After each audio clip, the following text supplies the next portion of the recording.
Because mother drip in their home to do it to Kanyara and don't know what see. Keep like a dog. Keep like a dog. The two nickels see. Who talking never can have tools. Some tin for.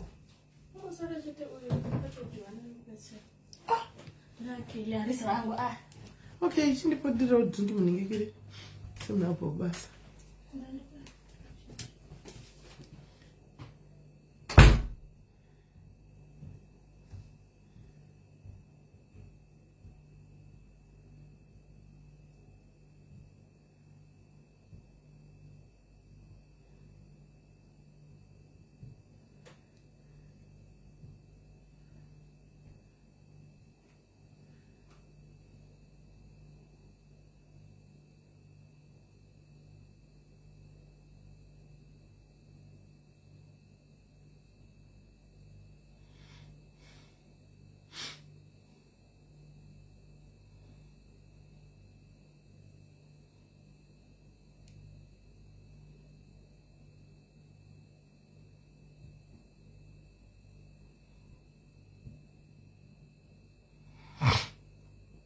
Alright, hi guys, hello guys, hey guys, Muri say hi guys, how are you guys, hey guys, Muri say hey cho mai pem changa chato manya kusalama na sina kuona so ita ako pem nina tuone nina today, right. Hi guys, how are you? Yes, my paida warova njani kumtika kuroba my paida mba kwako njani kakuroba shangu. Muri say guys, how are you guys? Muri say shiri say Louise wamuru kutega kudai kwa kanaka aswambo ndipisa aswambo ndipisa kai wamuru kutega kudai wandika ndipisa redi mu block inu kwa ndipisa no block dino noki. Yes guys, muri say guys, I hope Muri right. I hope Manzi Gawa it the both sides. Okay, hold on. Sydney Maregere, how are you? Long time, bra. Muri say guys, it time to take Goma Wachuya, it time to take Goma Wachuya, it time to take Goma Wachuya, it time to take Goma Wachuya. Yes, Rachel, how are you? Anzo Navarare in Danishi Kutocha Saka 8 kuno kwenye kuko 9. Saka ninge chimbonda bandata shoku manya cheko ndichuya. Bandata shoku buruka ndichuya. Angel Peace team, how are you? How are you guys? How are you, B Viola Dube? How are you, Delight Mariseni? Really say Kui Peace. Don't what is in our one down when I think I'm going to get out. It's late now. What do you want? Then I hack it. Second toast, then you go to Jumbo so Famba say, as the maturity. I want to go maturity page. What is the Chambotera? It's so we are peaceful. We are noise. We are not noise maker. We are not long a party of the noise makers. We are poor. We are good. It is really. Do you go to quantity? She must not do quantity to flow like Chitambira TV. Coco. Maturity page. But mood and Takuna Matila and Ban Isu. Guys, Saka, we are hands, don't follow me. We are. Munaisa requesting no, and this could have quit the question to them from Benia ish and a little bit sensitive. Saka to the Kutifan Benia e, tears on Kissis and Katanga Nekuku Eda, Nyaino Vayalusa, Inogana, Munzania, the panels no change shape. Zoinda kumwe, right? Muri say Vaskana, I hope okay, yes, melody. So Nezuro. Kwete nasi nezuro manero. I got a message pa phone pangu saka hunamba yanga isiri mu contact mangu and then yanga yakanyogwa nechirungu and diga Anzi, hi Sisimeli, I hope you don't mind me reaching out this late. Someone from TikTok sent me your name and said you helped Angie last year in a similar situation. I'm a rape survivor and I've been fighting for justice for nearly 9 months now. The suspect, Philimoni Gwanunga, is still on the run and I have reasons to believe that he's being hidden by the mother of his kids. I've been gathering a lot of evidence, tracking his activities and keeping police updated, but they have ignored me. I've also posted on TikTok to to make noise because the silence is killing me. They told me you helped amplify Angela's story and that you might be able to help me too. I'm just a young woman trying to be heard, and I don't want to suffer in silence anymore. I can share screenshots, TikTok links, and everything that I've documented. Thank you for even reading my message. And it second door message and I got receive an sura ish. It was very late. Then I'm like, no, vanapindura kuti ndiani animona because I know that kana isiri conduct ukabaya panesta papa bashinja ni vakasa master inobuda star. Saka yakabva pastor South African ndibva ndati are you plus English ndabva namuza kuti uri kutotaura shona here kana kuti akati ndinotaura chii ndiri South African then okay by ndibva ndati senda ma pictures ndokundisendera ma picture andisendera ma picture. Saka inini nyaya dzokuti handinyanyi kutarisa guys handinamboyanya zvitarisa ini kuti murume uyu ndiani kana kuti kudii handina kumbanya zvitarisa ndangoti amen handizivi ndokubva ndatoposta. Saka ndaposta pane munhu auya kusera akanditi murume wamaposta uyu murume waBullet. Ndikati Bullet upi? Zvikanzi Bullet chai. Ndikati Bullet? Hanimona ndobva ndachibatawo Bullet ndikati nawe Bullet murume wako kwa sorry ndozofamba ndatozvita maune ina handizivi murume wako ndongoziva nokuti apa pamapicture ndapuwa ari handsome zvokutodaro. Ndikati kune nyaya zvikanzi simedi takasiyana. Makasiyana ina nditozvizivi guys muzati shuwa kuti chokwadi mastitamu ndimo moziva handimo zvandirwadza asi mastitamu ndimo mufungi. Ndikati makasiyana zvikanzi takasiyana isu ndikatoyanzi ndikatoya palive ndikatoita live paFacebook ndikaudza vanhu ndikatoenda kuZimbabwe ndikatodzoka guys nini achindo ndiri murima handisitomboziva kuti vanhu vakasiyana. Ndikati iwe mailuka wani kunge muri happy ndatomubvunza kuti maitra social media here zvikanzi taitori happy chii chakaitika abva tanga kunzanangurirawo hanimona ndaperegwa munoza. Ndikati right kutoya kwandiri kudai ndaposta uko munhu kuti ndazozona munhu murume wako kune munhu ari kuuya uko ari kutane nyaya yake zvikanzi video tape here kune video sex tape. Ndikati sex tape ina ndisiza sex tape. Ndikati aiwana ndakumbodzwa sex tape that means kune imwewo ye sex tape. Ndikati ini kwandiri haise sex tape zvikanzi nokuti ndatoudzwa nomwe munhu kuti kune tape rabuda kuTikTok. Ndikamuti ini kwandiri hakuna tape rawo yasikoya musikana wechidiki ari kuti akabatwa chibharo nemurume wako kana uchiti ndiye murume wako akabatwa chibharo nemurume wako. Ndobva ngoti zvakaoma nyaya yacho it's a long story hanimona but ndichange ndida kuzongovepowo ndinzwe handimoona indandisisina basa nezvozvo zvinhu zvangongonza ndanadove consent nekuti naiwe saka uri kufamba uri zvonisa sei nevana ndanadove mungozivawo guys ndandatove consent ndakutongovhunza ndongodzoko saka uri kudii naibhuli saka uri kuzvonisa sei ndandotovhunza ndisati ninge watorwa neshoko guys apa they looked so ndangoti kango hamino zvarangondiita so hanimoona ndikangotinga varume avaka zvazviri time ticking bomb mai mwana hanimoona ndikati alright bo. Saka tiri panapa nhasi nemwana uyu kuti tinzwe kuti nyaya yake yakamira sei zviri kufamba sei tiona kuti murume uyu Filimoni uyu kwai Filimoni ungawanikwa kupi handitika zvingafamba sei hanimoona regai titrai kumufonera ndiye ndanda itsika yevarume kuti nyadzisa zvokwadi haurevi nemako itsika yavo kuti nyadzisa varume handina mbosvika kana inde kungoti ako maybe techingoona kunze unenge usingazivi munhu wachona guys saka unenge uchingoti zvinhu zviri correct hanimoona unenge usingazivi but zvatoshaya kuti chichikuitika ndatoshayiwa kuti chichinyatsoitika but anyway it's fine. Lazarus afuna ndinokubloka Lazarus panapa kana utoya zvepanapa unongoteerera uchinzwa nyaya yakanyara zvoda kuti uzati makwai tichikuza kuti tinoita munhu akada kunditsvaga usiku ndakatovata weya utwaya makwandomada iwe uzoti ndobasa repaplatform pano hauzizi kuti pani paplatform stand for ningikiri kodairai kana iya scan okay ari kutaipa toni aish guys hazvisekani izvi anzi ari kuzimu sure Hanze, I'm consulting with my lawyers. I'll be there in 5 minutes.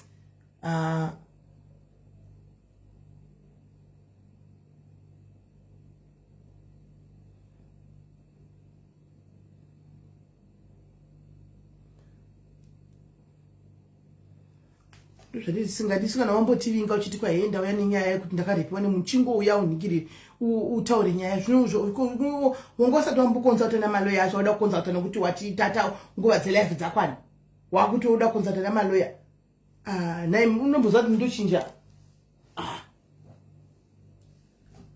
nai zvako Audrey ndatoziva chitaura ndatotaura ichibva kwasa chiti nda kuenda kumba chinti nguva ini kandi kuenda kumba 30 minutes at least ngatiti half past izvozvo zviningikire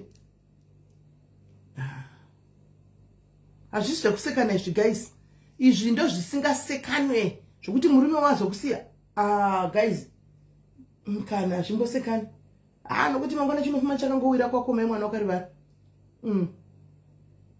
achowira vakaita masingle mothers musakangana kuti havana kuita masingle mothers nekuda musakangana havana kuita masingle mothers nekuda vazhinji vacho harigaitimiri 5 minutes zacho nai kana munhu akangorepa akarepiwa ngatidzati akarepiwa sei munhu wacho akamurepa uti where is this Philemon? Philemon, you are needed by the police. You must come back and face your stories because you are needed by the police. You raped this girl, so you must come and face the consequences.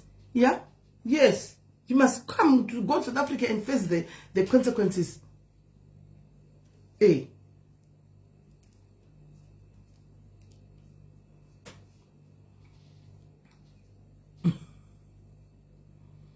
Ndiana kamemba nemurume akasanyadziswa taura ako hesi magi yawayu unozoningirira unozodzokorodza zvonetsa zvevarumezvi manje chinomidza ndechekuti unenge usingatombobva iri dzimwe ngwane murume unenge uchingotiwo pamwe neapo vanenge vakuita zvomurume wako vamwe vanobva tozvitora tichiku ari kuvhaira iwe unenge usingambovhairi musi wokuti atiza kana kuti warambwa kana kuti waramba wamusiya kwenzi vaivhaira ndepabva ndakavhaira ndozvinonetsa asi zvakaoma izvi hanzi hatisi kusegeda asakaura munomboona zvanoti andiwa handimasititi handimo my dear I'm not there, so I'm not there, so zvinotondiskipa kutoskipa kutodarika ndosamangwana namboisa post handitodi munhu anouya kusera chitonudza kuti kwazotaugwa please do not come kana uchitiwa entertainment esa rangu go there and enjoy yourself inda unohwa ndichitukirigwa inda unohwa ndichitaugwa inda unohwa uchida maoko ufara ikoko sitiri kuura udunuke wosiya ikoko kana wauya pano toita zvepano because truly speaking ndine ndisiko kumastreet ndichitori pano zvangu ini chitozvinakiriro hi Nolwazi. Hi. How are you? I'm good, and yourself? I'm good. I'm just worried about you. Right, so which language are you comfortable speaking in? English or Zulu? Because I speak all those languages.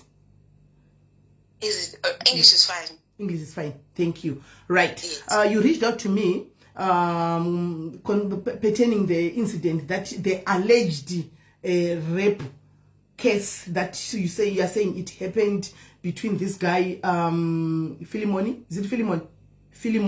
Yes. Apparently, I don't know the whole story. Right, we are on live right now. Can you please start from the word go? What really? Can you explain what really happened? How did you meet this guy?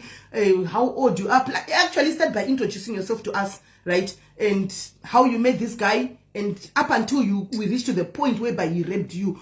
To want to know exactly what happened. Can I tell it in short? Because it's long. Very sensitive topic. Come again. I'm saying, can I tell it in short? Because it's a sensitive topic, so I don't want to describe every single thing because it's triggering. All right, no problem. Okay. My name is Nolwazi. I'm sure I've said it on my social media platforms. I am 24 student. Okay. The guy was working. He was a driver on my campus. Okay. I met him like that. Became mutuals. We're friends. We're talking. Agreed to go out, and then he forced me to go home with him, and then, he raped me. Okay, so you're saying he was a driver at your campus, right? Yes. I want to believe that you are in college or you are at the university or something. Yes. So you were friends, actually. Yes, we were. And he just forced you one day to say, let's go to my house. Yes. And what were you going to do, if I can ask? Well, just going out as friends. As But friends. the agreement was not to go home with him. He forced me to go home with him. Okay. So it was the first time that we were going to his house. Yes. Going out with him in general was my first time. Okay. So it was only the two of you. Yes, it was. Okay. So when you got home, what happened? Did you have some drinks, or you just, what really happened when you got home? We slept like normally, like falling asleep, and then he started forcing himself, pinning me down, all those things. Okay. It was. Did you have some drinks that night, or you didn't? I didn't drink that night. You didn't drink that night. No. Okay. So you slept together on the bed, or you were on the couch? Slept together on the bed. On the bed. Okay. And when you say it is house, this guy, you said this guy is married to Bullet. Was Bullet not at home? No. Apparently, she stays somewhere else, so this was another location where he was staying at. Okay, so the guy was staying somewhere else, but obviously he was married. Then the family was staying somewhere else. Yes.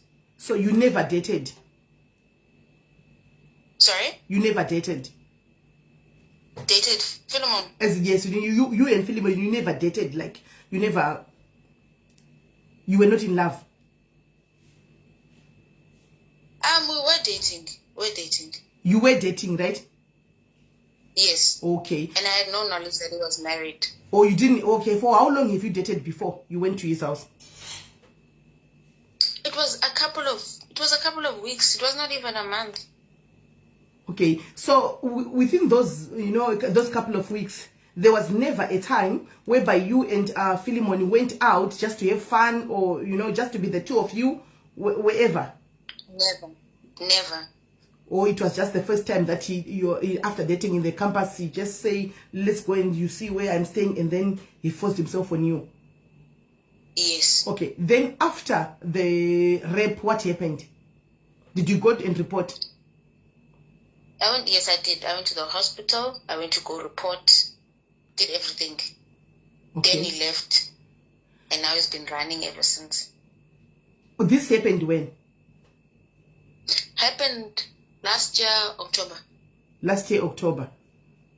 Okay, so are you saying the very same day that he raped you, the following morning you went to the doctor, right? And you went to the police as well. And the same day the police came and he already was nowhere to be found.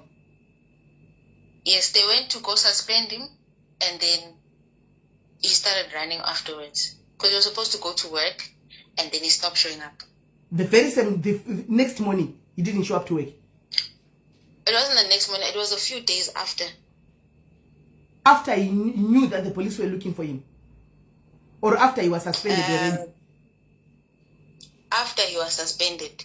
That's when he stopped coming. That's when he shifted from where he was moving? Yes. Okay. So when he raped you before you went to the police, did you tell him that you raped me, you forced me, I didn't want this, and I'm going to report you? Yes, I did. There's even an audio confession where he says, no, what I did to you is rape. Oh, you have the audio? Yes. Because, look, when you come to platforms like this, yeah, it helps if you can actually say exactly the truth, so that we know here on this platform, whether you are Zimbabwean or you are South African or you are Nigerian or what, but wrong is wrong. We stand for the truth, and we stand for justice.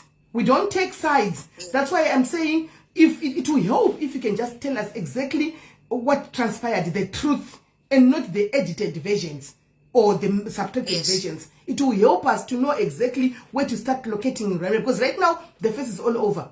So I've heard information, some are saying he's there, some are saying they're coming to my inbox, but I just want to be sure of your story, because we also have bitter exes who does this. Yes. Yeah? Definitely. We also protect the boy child. We do not want a case whereby after this guy the police got him, then he's in prison. Only years later, we've got a case like that happened. Only years later to find out, no, he didn't rape. You guys were actually dating. That's why I'm asking you, was it your first time to be with this guy alone? Yes, it was. Okay. Nolazi, I've got a video that was sent to me by somebody else. And you were with this guy. Okay. And you looked very much happy. I've got a video that I have right now.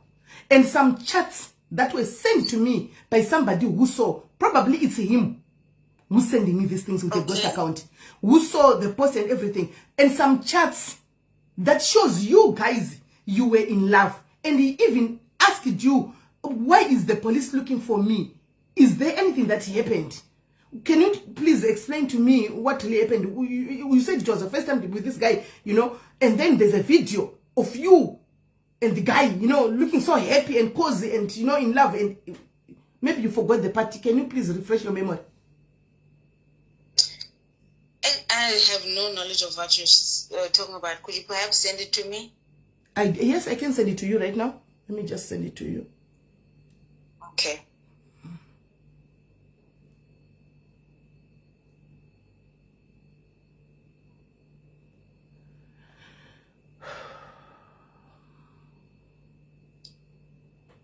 I'm going to send you even with the chats here, so that you can see the chats as well. I've sent you. Not a problem. I've sent them to you.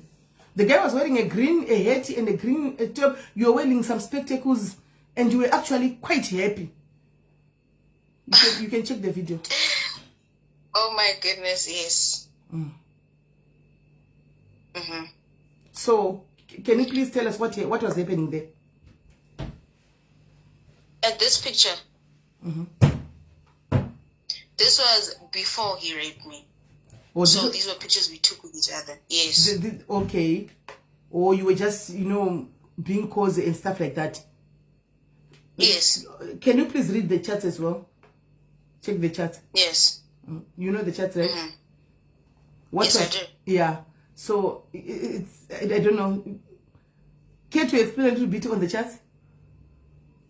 I know, even if you were dating, right? If somebody else sleeps with you without your consent, it's rape.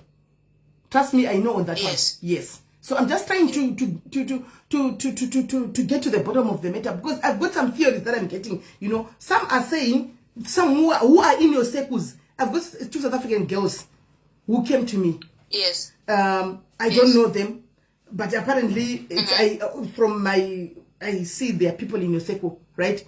Who said this was your boyfriend for a long time, right? And you used to go and sleep with a boyfriend.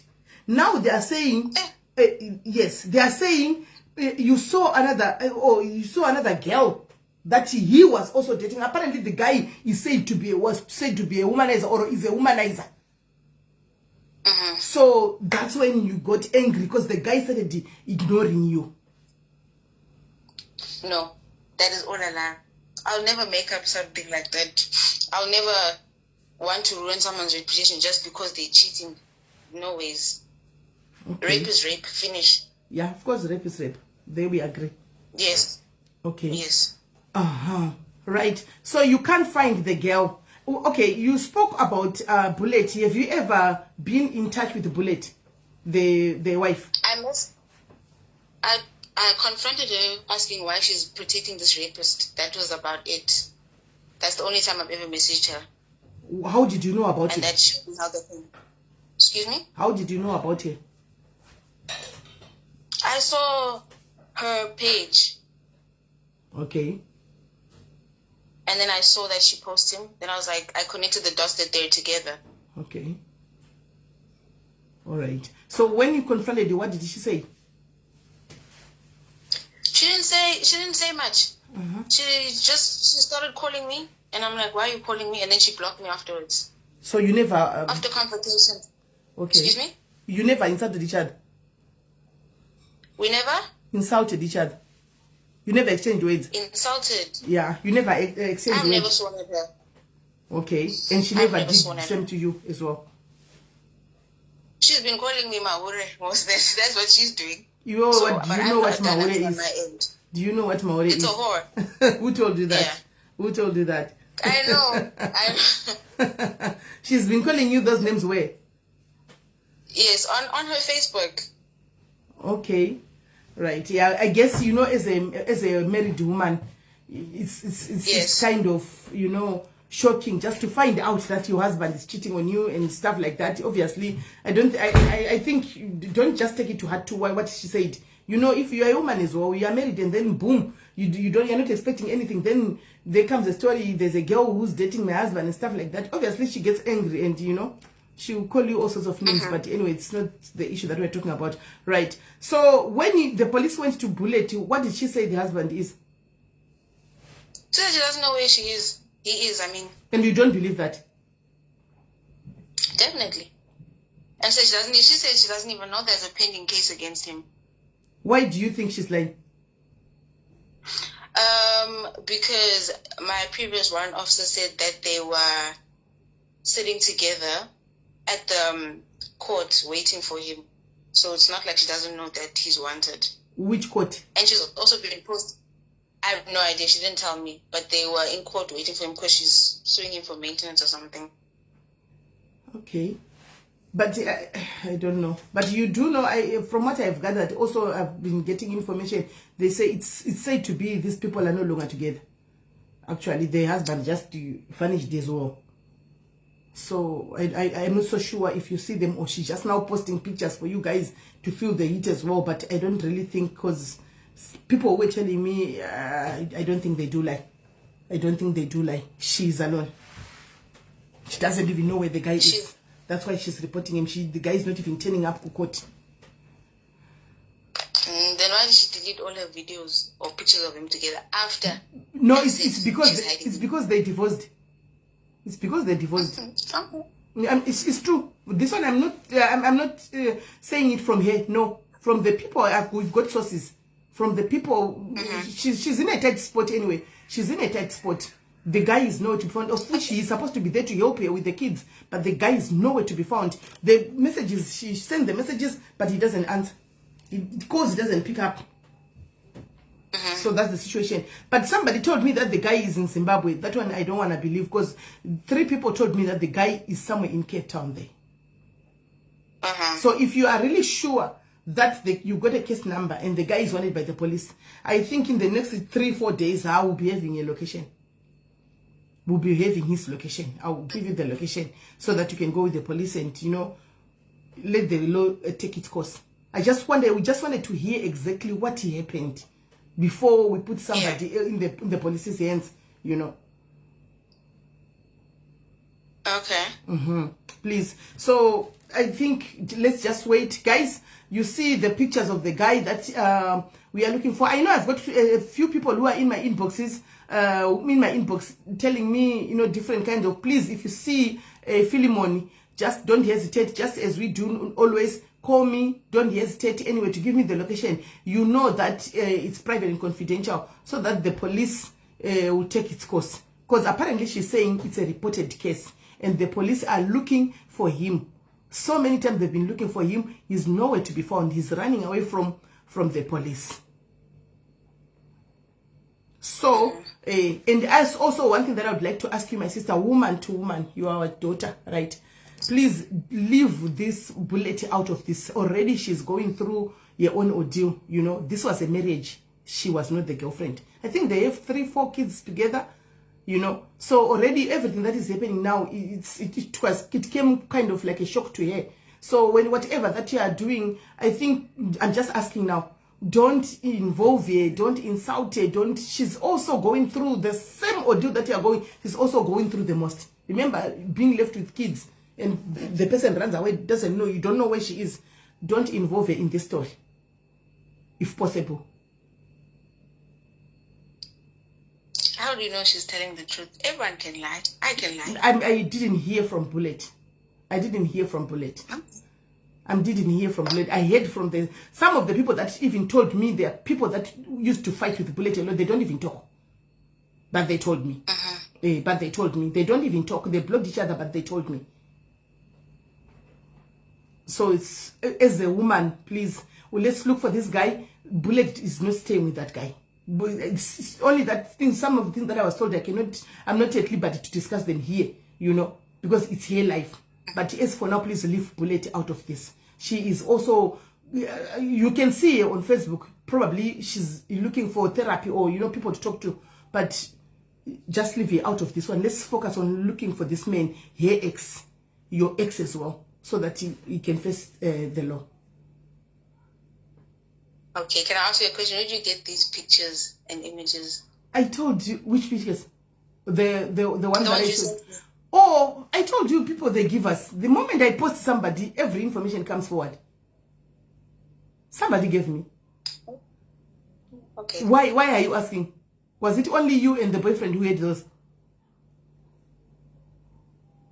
Yes. So that's weird. But okay. That's why probably he's the one who's giving me. Who gave me? I don't know, because that came, obviously they don't come as they are, they come as ghost account. Yes. So it could be him.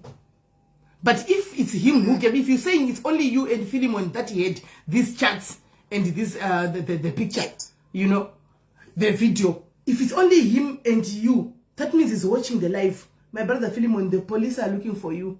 Instead of you shaming yourself, you know, by the police, you know, because once the police get to you, people will take videos. Rather you go to the police. If you didn't rape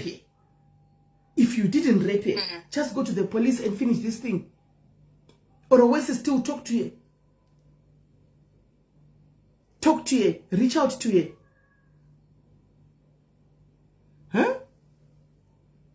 Hansi, okay, hold on. Let me read this comment.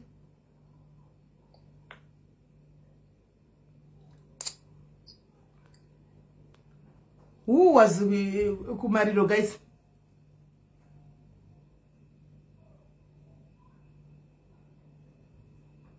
Okay, my brother, if you are there and you did not rape this lady, because what she's saying now.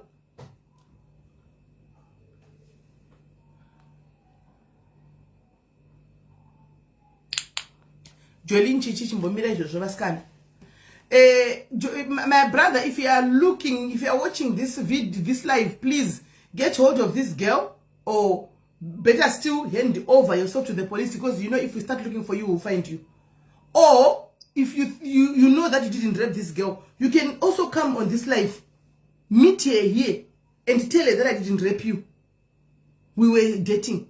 You can also come here and tell her, oh, I didn't rape you, I didn't force you, we were dating. No, if she's saying she's insisting that these things, it's only her and Philemon, that means Philemon is the one who gave me, guys. Philemon is watching the live. So Philemon, I'm talking to you now. Please, you can, the way you got hold of me, you can still call right now, you know. I know maybe you might don't want me to see your number or something like that. I don't know. Just find a random number. Call me with the number. Speak to the girl. Speak to the girl. Speak to the girl, please. Because it's like she knows that all the chats and that I've sent her, it's only you and her that has those things. Nobody else. So that means that now she's also convinced me that it's you. I'm the Philemon. I know the Philemon. I know the Philemon. So you didn't know that she was married? No. Okay. She told me he's single. He's not in a relationship. Okay. Sure. Men. The things men do, man, this guy is good. Is it not 3 or 4 children?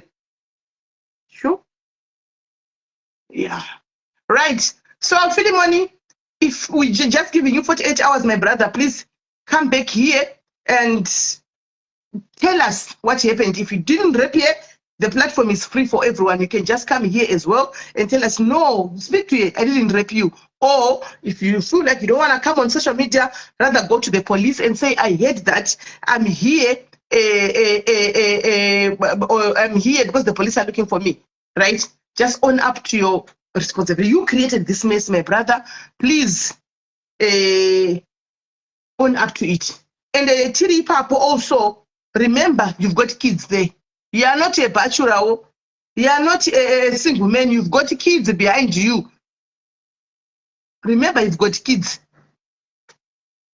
So is there anything else that you want to see? Yes, those who are asking, she said it was their first sexual encounter. That's what she said. That's why she's saying she didn't consent to it. They just went home to see where he's staying and to chill, and they slept together on the bed. But at night, obviously, this is a goat and a hyena in one shack. And then he forced himself on this girl. So if that's what happened, it's rape. It's rape. It's rape. It's clear rape. No addition, nothing. Right. I think, is there anything else that you still want to say, my sister? But just give me 2-3 days, we'll be having the location exactly where he is. Okay. If it's in Cape Town there, we'll tell you. If it's not in Cape Town, we'll still tell you. Because it's kind of weird, 9 months and you haven't found him. Cape Town. Yes. Yes. Okay. All right. No, that's okay, my sister. Is there anything else that you want to say? The Zimbabweans, you have heard this, right? Mana brother Vedu. If a girl says no, no matter you've been dating for 3 years, no matter you have slept with her 5 times before, that day, if she says it's a no, I don't want to open my legs until I respect that. The moment you think, yesterday I slept with you, so I have to sleep with you by guinea, by fire, by force, it's rape. You go to prison. It's rape. Did he use protection? No, he didn't. No. Oh, okay. But you were on contraceptives. I've never had sex before. This man violated me. It was my first time. You were a virgin. Yes. Oh my God. Now, you find a girl, a virgin, then you just violate her like that, and then you just run away. Can you send me the audio that you said he admitted to violate you? I can say it's on my Twitter. I can send it to you, definitely. Yeah, please send it to me so that people are asking for that audio. Don't ever force yourself. Even me, a whole big mother like this, if I say it's a no, it's a no. If you force me when I say it's a no, it's a rape. I'll go get you arrested. You must know that, men. You must know that. Because these African men, they've got talents of, you are my anyway. I slept with you yesterday. I was sleeping with you the day before. You know what? You go to prison, guys. Did you had some prep? Excuse me? Did you had some prep? Yes, I did. Okay. Because that's the most important thing. Yeah, all right. No, just drop that and look for the audio and please send it to me. Okay. All right. No, I will be in touch. All right, sure. Kwenda ndiri vichiniwo chirungu chazvokunetsa kuramba nekutaura chirungu dai mbirekai ndidzokere kushona amuna mudonedza nai kwenda ndiri musikana azere saka ndozvikunyanya kumurwadza kuti akambandidzigwa anga ari musikana azere hanzi handana buda buda wakane mukomana wekuenda kumadrinks and then pane vari kufona regai tinzwi hallo. Hello, Sisimali. Yes. Maswera seiko. Ndere musikana witine bvunzo. Musikana wadonha hake. Bvunzai yenyasi tinogona kuonesana. Ndachida chichipindura. Kuti takachida kubvunza kuti kufoswa kupinda motikari kuenda. No. Ai asingade kusaka kustream. Aiwa. Hana kuti kufoswa kuenda. Ati ndakaenda kumba kwemukomana wangu. Anditi handi tinochila. First time kunoona kwaanogara. Tanoona kwaanogara ndo patakasvika tikadhoza off tikarara. Tarara ndo pakandibata. Ndinozama South Africa dzereni. Sisi vete vana vama South African anorara ari magrade 3 magrade 4 kuno kwacho. But isusu hatigone kuita hatigone manje onai public platform yakafanana neino hatigone kuita nharo dzokuti iwe vamwe venyu vanoita vanhu vanorara savhijinari 3 years ine madzako we can't nokuti hatina proof. Varikowo futi mavhijiniwo zveshuwa anosvika mazeko kuko kumaSouth Africa dzikoko ariko kotoziva edu kuti vana vanotamba nevarume vari vadiki tinozviziva. Asi right now kuti tinyatsomira tinyatsotsika kuti wakanga usiri zvinonetsa chino kutiti wanga ari zvinonetsa zvose zviri paviri. And why she's saying that maybe Bullet she's lying Adusia Kunamurumu wake. What if she's lying she's the red? ndozvandinoreva kuti as it is right now handika hatina umbowo muri kunzwisa point yangu saka hatigoni kumitisa nharo hanti iye akauya chiti ndikuda kunzwika handiti ndikuda kunzwika because ndine ndiri kutaura nyaya iyi kumaplatform kwangu kuinstagram nekutiktok vanhu ndikumasouth africans ndikuda saka pane munhu akandirayira kuti kwakamboya nyaya yakadai saka right now hatigoni kuita nharo nayani lese tine evidence ndosaka mona ndabvunza panyaya yenhikiri panyaya yekuti covidhiyo mapicture nemachats vanomona ndopana ndichida kuti ndiyatsobatira ipapo ndopana ndichida ndiyatsomubatira ipapo kuti aiwa because angasingafunga zvinhu ndinazvo afunduka kuti mwana ari kufona mirai ndidonedzei tinzwe audio yacho mirai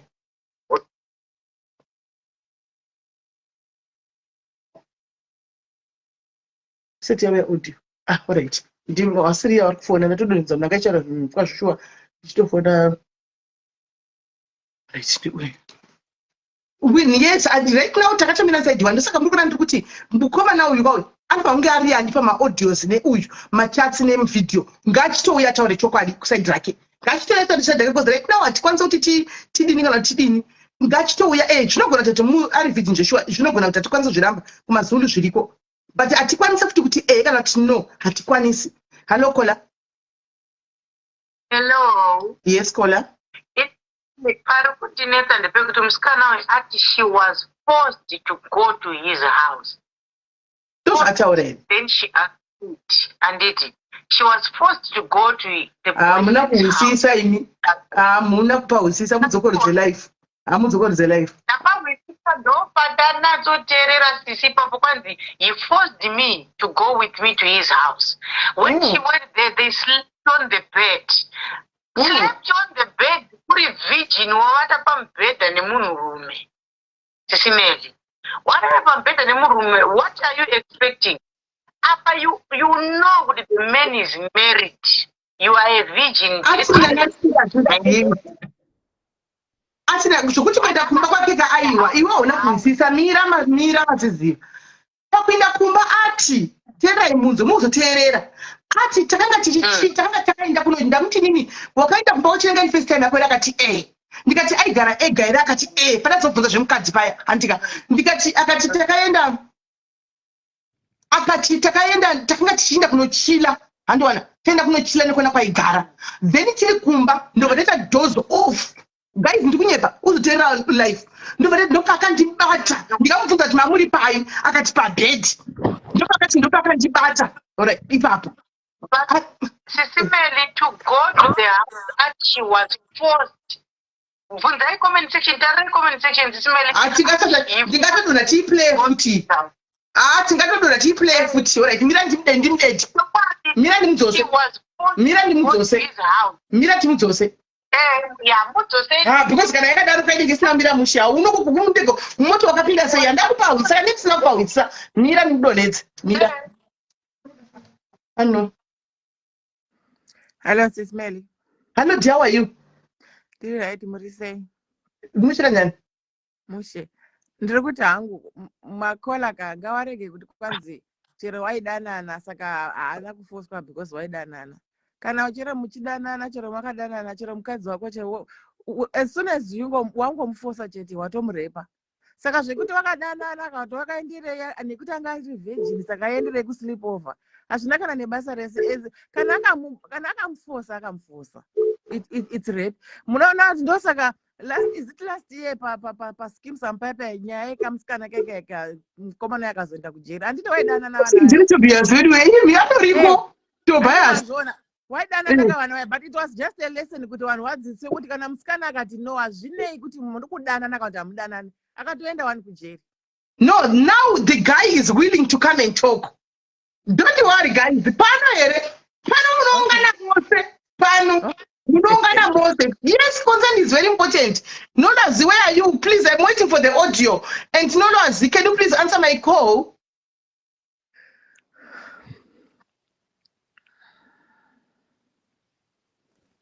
The guy is willing to come, Hannah, that. Oh. Kuti panamba data isigo. Mira ndiudze.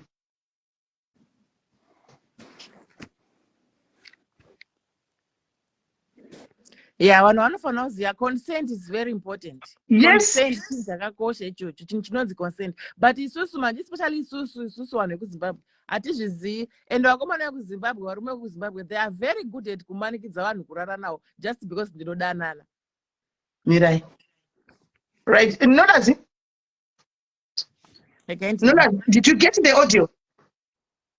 Yes. Okay. The other thing, comment section. There's something that maybe I'm not the one who read correctly.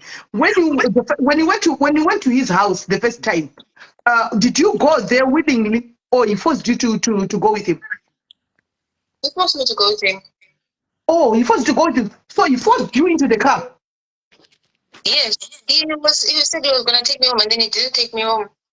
Or he took you in, put you in the car, and said he was taking you to your place. Yes. And then you went to his place. Excuse me? And you went to his place. Not willingly, forcefully. So when you got there, is he staying by himself? Is it a full of that is staying by himself? Staying in it was like a back room. So you couldn't even scream or something or anything? You couldn't? So when you got into the house, you didn't even have phone with you to call somebody or to send a location to someone, or even just to dial, to say somebody, I'm being forced here. Because honestly, let's be honest, let's speak reality here, right? You see somebody lies to you that I'm taking you home, and then along the way he redirected the car somewhere else that I don't know, right? What would be the first thing that you do? We all have cell phones now. I would quickly send a location to my nearby friend to say, friend, show me, this is where I'm going. This guy is taking me this side. Can you please bring the police? This is where I am. Didn't that mind cross your mind? We all do it differently with trauma. When you're in that moment, you don't know what's happening. Not everyone reacts the same. Some people freeze completely. But what if he was going to kill you? No, not. Then he would have just killed me. I mean, you were very much comfortable like that with him. In that moment. Were you very much comfortable with him like that? I chose to trust him because we were mutuals. It's not like we only started dating like for a couple of weeks. Okay, maybe because you're saying I trust you were starting to trust him. Otherwise, if it was me, I tell you, take me to my place, and then you're taking me. These days, people are dangerous, and then he's taking the car somewhere else. Same time, I would have used my cell phone, because the whole night, remember, you slept with a cell phone. It never crossed your mind to say, let me just call the police. How many rounds did you do? So to ask you this, how many rounds did you do?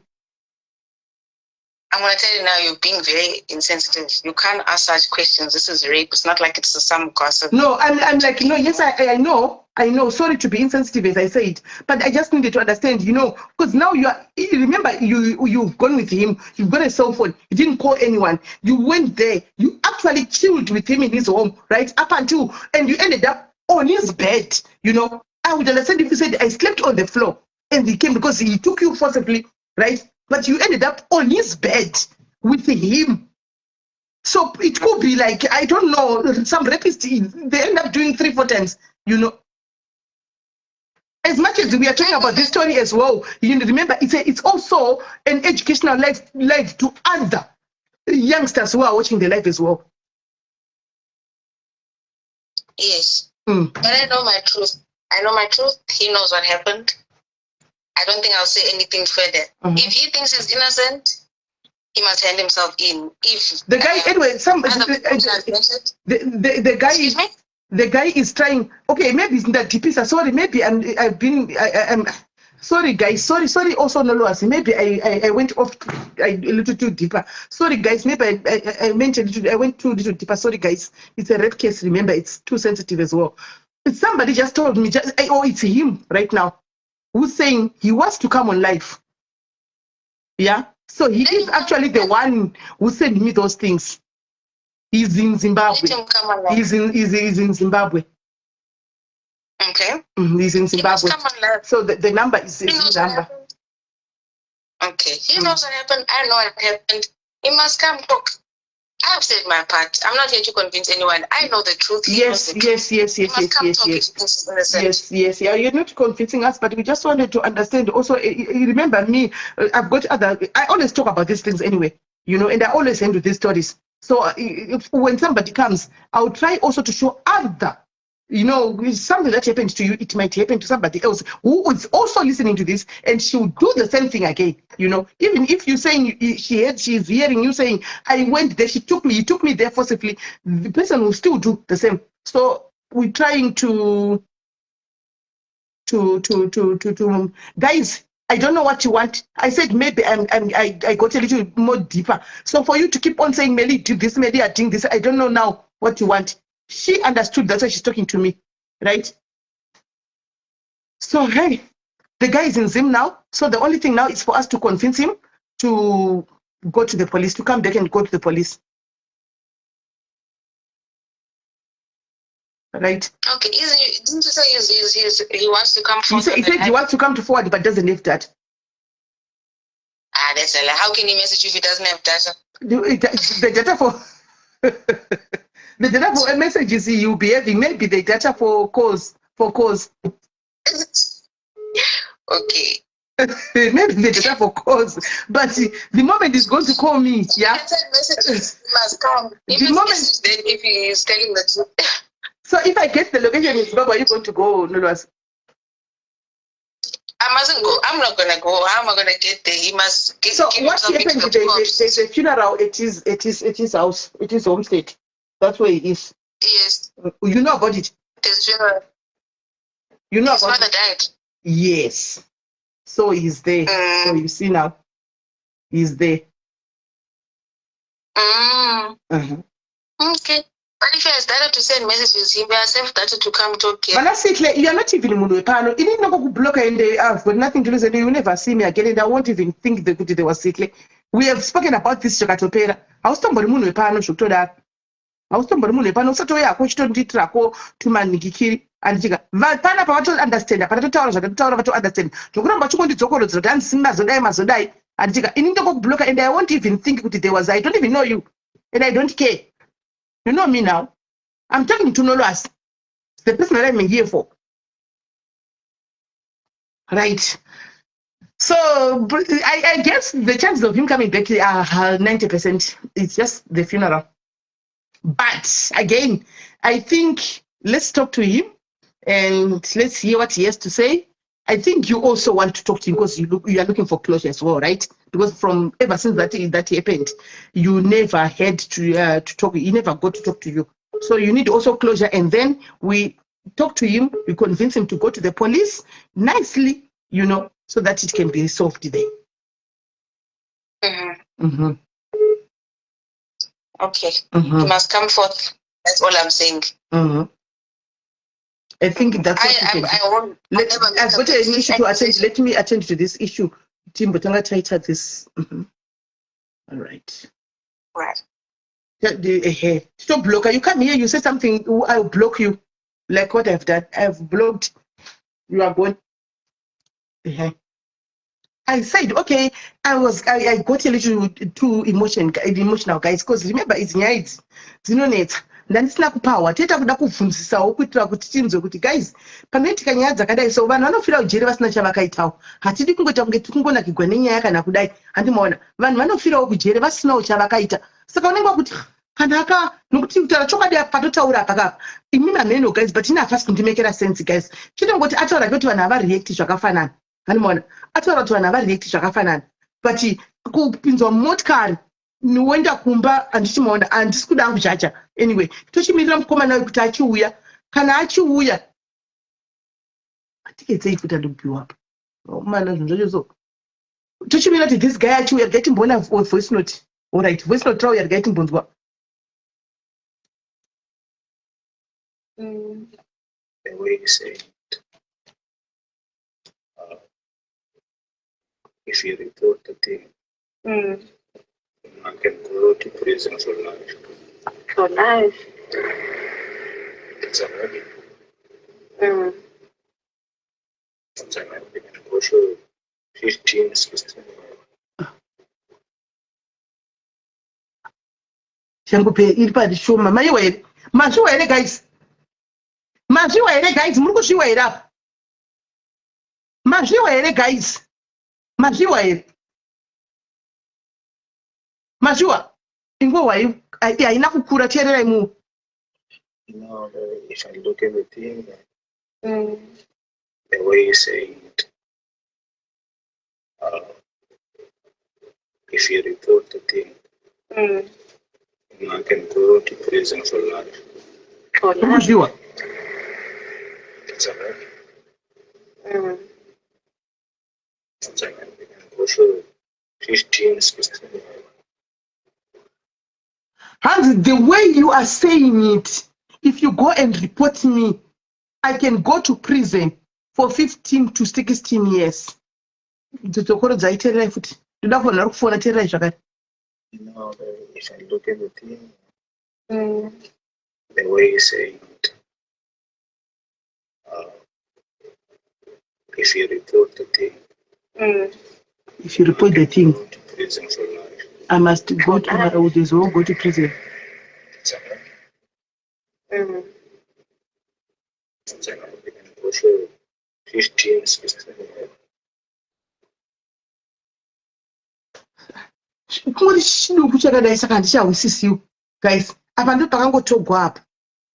pakangotogwa apa kuti if the way you are saying it ndikutarai the way zvataura chaiko the way you are saying it if you report me I can go to prison for 15 to 16 years right inzwai If I look at the thing, Mm. the way you say it, the way you're saying it if you report the thing, if you report the thing I can go to prison for life. I can go to prison for like It's a very, Mm. it's a very, also 15, 16. I can go to prison for like 15 to 16 years. The audio is coming from the guy. Saka now, andichazivi. That's the way you are saying it. Audio. The way you are saying it, if you report me, I can go to prison for 15 to 16 years. Saka handisi kuziva kuti zvanga zvataurwa sei. I don't know. And I can go to prison for life. Saka heyo audio yauya handiziviwo chifona yenyu vanoda kufona mutaure pfungwa dzenyu audio mainzwa ndiani kwani namba dzekuzimbabwe ari kuramba chifungwa rikaichinzwa ndabva ndazororawo halo kola yes muri sei Ndinoda kucontribute wangu zvandapika pamatanga kuita interview naNolozi. Ambo atanga achikutaura kuti murume uyu uyu anga ari friend yake. Achibva azoti muchiramba muchimubvunza abva azoti tanga tichideta. Because azopika kuti imi muri kuziva kuti vanga vachideta yange Edwards buda udzoke. Vari kufona ndichakufonera back pane munhu pafoni Penelope ndichakufonera back nawo ari kufona ndokufonera back. Taura. Then after that abva ati ndakafoswa akandifosa kuti tiende kumba kwake kuti then mafoti kumuramba muchimubvunza azotanga kutaura kuti we were just chilling. Ndakataka ndawo ipapo pachiti ndakufoswa pana ndasinazoropawa zvakanaka haundaita nharo. Ini pekufoswa ndatopanzwa kubva pekutanga because nyaya iyi ndanyatsoteerera atotaura kuti akafoswa pekutanga ida abva ataura kuti hanzi ndaimuziva ari dhiraivha wepakambasi pedu ende inini ndaingotaura naye because anga ari friend. Asi pamaramba muchimubvunza akasikira kunyumwa kuti imi munenge mune zvamuri kuziva because maramba muchimubvunza kuti angangori just a friend here abva azochinja akati we were dating imi bva matoti mafacial expression enyu atoratidza kuti mamuchizviziva kuti makasiri mafriends vanhu vanga vachidata. Then azotaura nyaya yekuti tatakanochila kumba remember ambotanga ataura kuti ndakafoswa kuti tiende saka munozochila sei nemunhu akufosa kuti uende kuba kwake. And handiti iye abutanga ati mafriends mukomana wake oraiti ngatiti mukomana wake amufosa kuti aende kumba, saka yakazopedzisira yasleep over sei. Handisi kuti haana kurepwa, but ndiri kuti kuva inconsistent about certain statements ndokunoita kuti even wakafoswa, even wakarepwa, sometimes ndokunoita kuti case idismisswe, because itototi small things totwa uri kubvunzwa ndotinotanga kudevelopa into loopholes. Saka ipapa kaka tinogona kuzocrucify futi munhu iye asina kurepwa. Saka munhu hatinedi munhu aticrucify, but regai ndichiregai andadona chiregai ndichikudzai chimwe chinhu wani kune vakambopinda mukoti manditi mubvunzo wamabvunza uri insensitive. Munoziva here kuti it's such questions dzinopurisa munhu chokwadi. Aiwa miracle mabvunza zvisitori insensitive. Aiwa azoti vanhu comment section ka inokuvhiringidza. Handiona unongochidza kwada kuenda ati unopesera watozodzinda muline ravo. Munozoti kode yanga akudzai kuti ndakaita wakafoma ngamuchati chi yakupindurai atsvedza kuti ndakaita kafo takaita kuti bva pano fake saka kutamba nesiwe. Handiona tanga tichembodaro. Handiona atobatwa zvatopera. Remember my life aya anorecord tinorecord anogara pano guys. Tinochengeta malife aya. Mangwana obatwa mukomana tinongomupa peace life. Iyo life inogona kubuditsa koti kuti player yapa mwise tashana chinunguka. But munobva makurudza kuti mamhanya mataura zvinhu zviri insensitive muri kubvunza mubvunzo wakadai guys inini pari paplatform ndinotogona kubvunza anogona kutsvedza ipapo zvinenge zviri recorded izvi anogona kutongotsvedzinuka ipapo kuti akatondita kanaka tatobata because hakuna zvakadaro titatobata chokwadi topedza nechokwadi titotaura tishema toda kutoita mabhambi pano. Handiona chinga unomusungisa titoudza mukomana chemani buda usasora wakawanda budikira bisi ina nayo koti famba yekoti famba yemoyeni.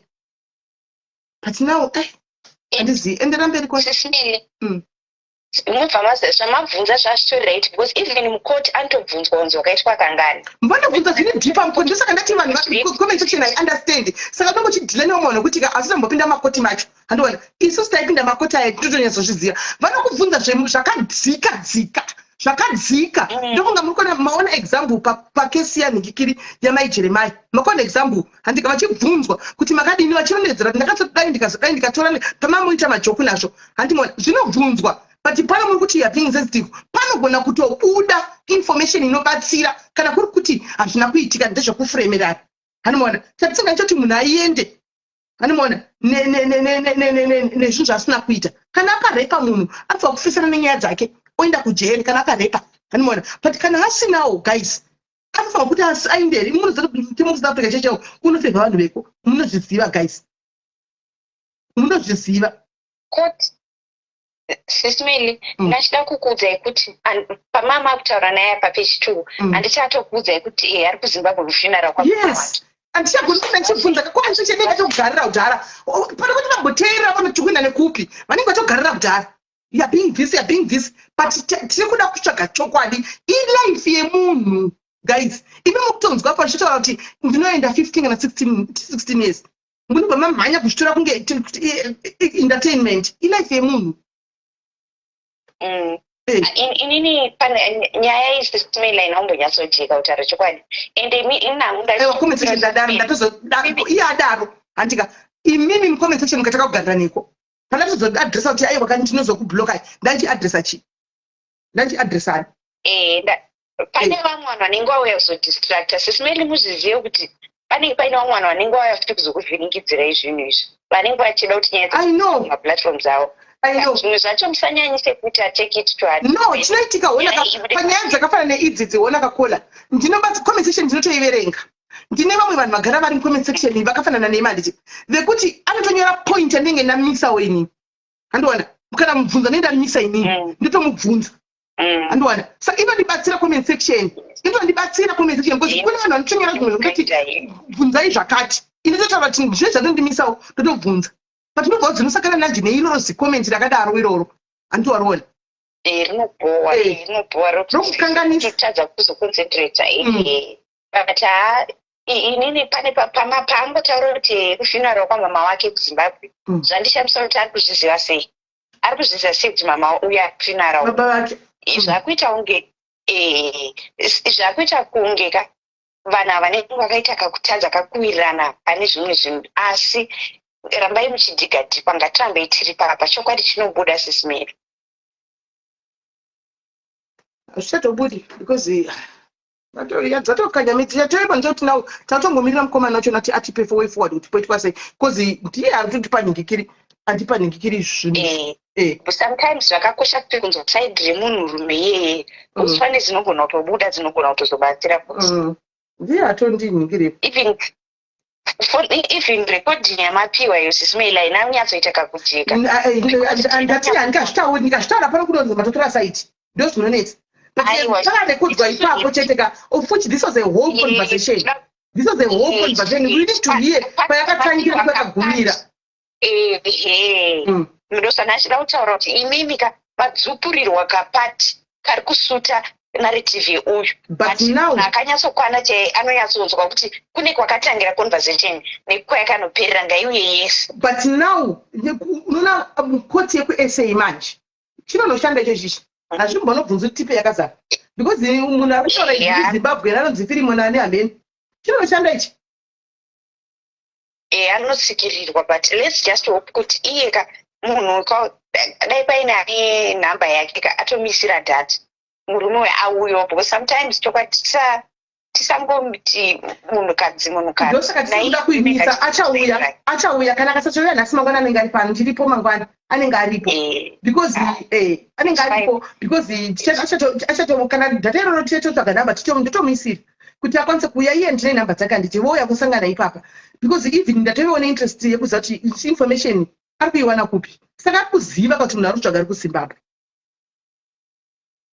and imwe effort futi yaisa ini ndachingopika hangu tumwe tumalupos panyaya yake zvekuzonotsvagana kwakatonoita nabullet kunotsvaga remember ndiye akatsvaga bullet ka atinotanga kuda kunobvunza nabullet zvese izvozvo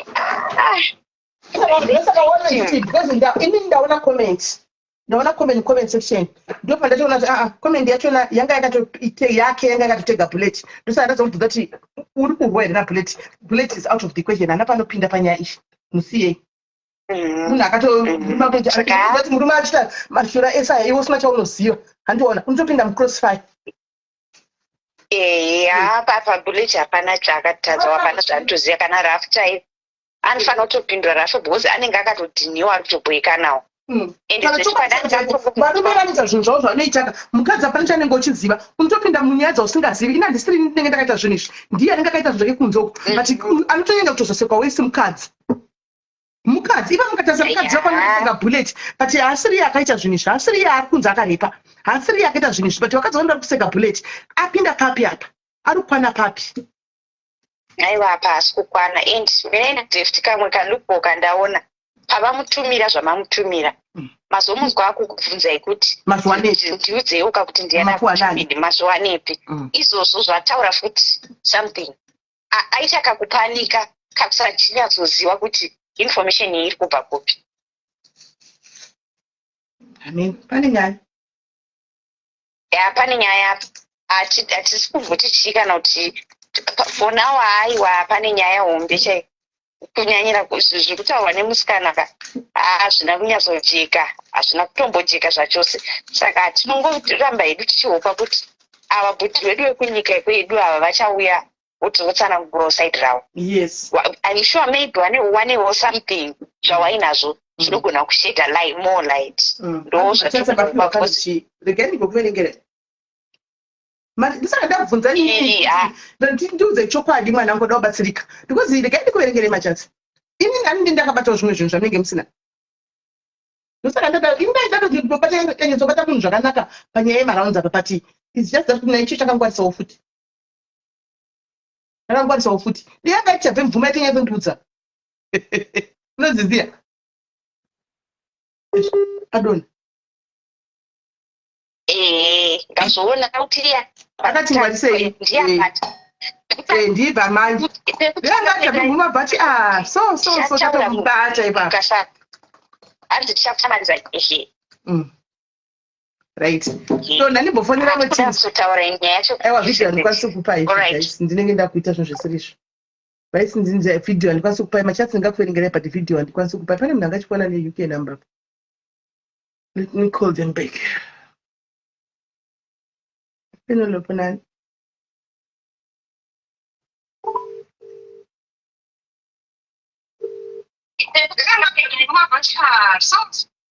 Hello. Yes, Nelly, how are you? Deep, how are you? Fine. My contribution to the story. I've stayed in South Africa, I've stayed in Cape Town. A lot of Uber drivers, they will go out with, I would say, local girls. It could be Xhosa, Zulu, whatever. The thing that is happening, people will start a relationship. Even if someone, they have children, 5 children in Kaya, where their mother is looking after their children. I'm not saying women are not getting raped. Get me right from the beginning. Yes. But the thing that we have with the girls in South Africa, if you go to them, they know Zimbabwean men work, Zimbabwean men, they are good, even in the blankets, better than the South African guys. It's a fact, we know. Sit down. The minute they test a Zimbabwean man, even if he's married, why we are seeing a lot of marriages breaking. You go and sleep with a South African lady. If you leave her, she will say, I will go and report rape case. They will hold you to ransom to say you have to love me. It is not the first case that some people are being falsely accused to say, if you don't stay with me, if you are not in the relationship with me, I will go and report you to the police. And the police are not going to listen to a Zimbabwean guy. They will definitely put him into jail. I've got a friend of mine in Century City who met up with a South African lady. And she even said to him, I will fix you. Why is this lady, she's got all the information about this guy, whatever is happening. She is forcing herself on this guy. You got most of South African ladies, they move in 3-3, 4-4. You don't go, you never see any South African child who is clever to go to a man's place alone. Even when they are going to dates, they're going to the clubs, they move in their badges to say, okay, we need to be safe. If they don't have, they want to eat just the men's money, you will see them going 3-3, 4-4. But if someone falls in love with someone, she is holding ransom to say, Iwewe wakavata neni because I was a virgin. You will marry me. And the guy, the little thing my little sister or my daughter didn't understand is, this man is a married man. He wanted to test some meat outside. Even if he's having problems with his wife at home, he will still move on. They come, they will have it, and they will move on. But she is wanting this man, Kuti Iwewe, you will be with me. For you to be in South Africa, you have to be in a relationship. The only reason she's bringing it up, you asked Mary, could you had a phone? You were raped the whole night. You could not text the police. She didn't. What was stopping her to call the police? Does she have a police report? She does not have. We are coming now on social media after 6 months, 7 months, because the guy is not wanting to come back to you. This is why you are reporting. The other story of the girl that was here in England, there is evidence of the things that were happening. We're not discrediting that girls are getting raped. But you can't start talking about a case 6 months later. You've got no evidence. Did he sleep with the condom? How do you test your pre-whatever thing to say, okay, mina andina siki, wewa una siki, let's see. Why were they testing? You asked her, she said, yes, we tested. Why was she testing? If she knows that she doesn't want to sleep with this guy. They were talking about it. Let's go and buy that thing at the pharmacy. We test if you are not sick, you don't have HIV. What Mary was asking is, did you test the HIV status? on each other. She said yes. How are you discussing all those things with a man that you are saying you are not going to sleep with? You even tested, you see that is negative. Then you say, okay, let's go on. I'll go to your house. There are loopholes. How many rounds we will hear she was slept 5 times and she's still going to call it rape? That is my contribution. A lot of our Zimbabwean men, I stand also here with a boy child. Yes, I don't know the age group. If she's above 18, they also want to get married. They also want to secure the Zimbabwean men. Zimbabwean men are in demand in South Africa. It's not a joke. It's the truth. Why she's now fighting Bullet? She thinks Bullet is now the enemy. If you don't love me, you can't go back to your wife. I will report you. If you get in any other relationship with anyone, I will report you that you slept with me. And the police, a lot of men are going in jail for crimes that they did not do with these girls in South Africa. The story is not straight. That is my take. I do stand with the girl child, but on this one, how do you merely test for your whatever, what? You are talking about sex. Are you HIV? No, let's go buy that thing at the farmers. You even take your samples. You are testing and seeing the results. What are you preparing yourselves to do? Is my question. I wish you could come back. Yeah, we want to know what were they preparing for when they went to the farmers and they tested each other. What were they preparing? What were they looking for? It's not like they went to KFC to eat, or they went to Long Street to dance in the night. They went to the farmers to test if I want to sleep with you without a condom. Let's get tested to see if you are clear and I'm clear. Then they were both clear. Then they said, let's go to the house. They get to the house. The guy goes on top without even a condom because they have already tested. That's why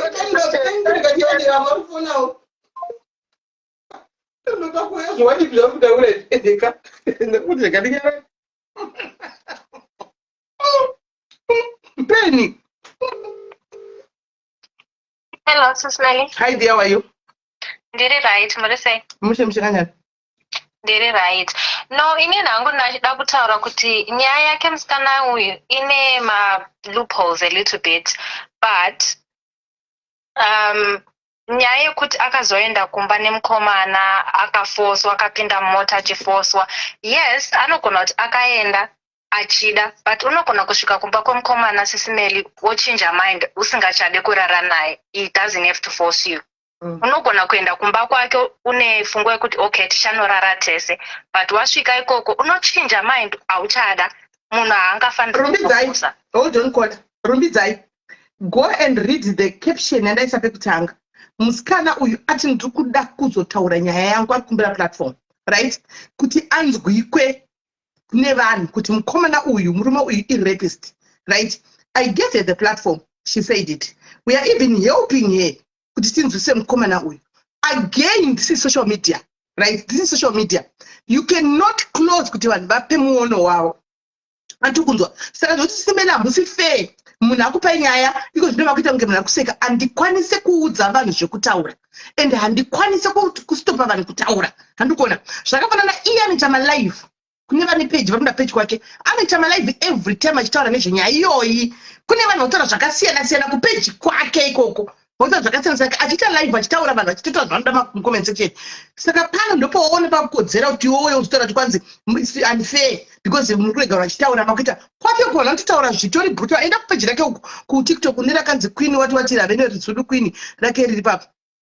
Adidi uye arimo mucomment section uyo, she's there mucomment section akutonakigwa nakachitoseka ake hanzi ati china nolwazi. I have nothing to lie about. He knows Bullet knows that I know the truth. Whatever you guys do that's your own things. Hey, she knows social media that you cannot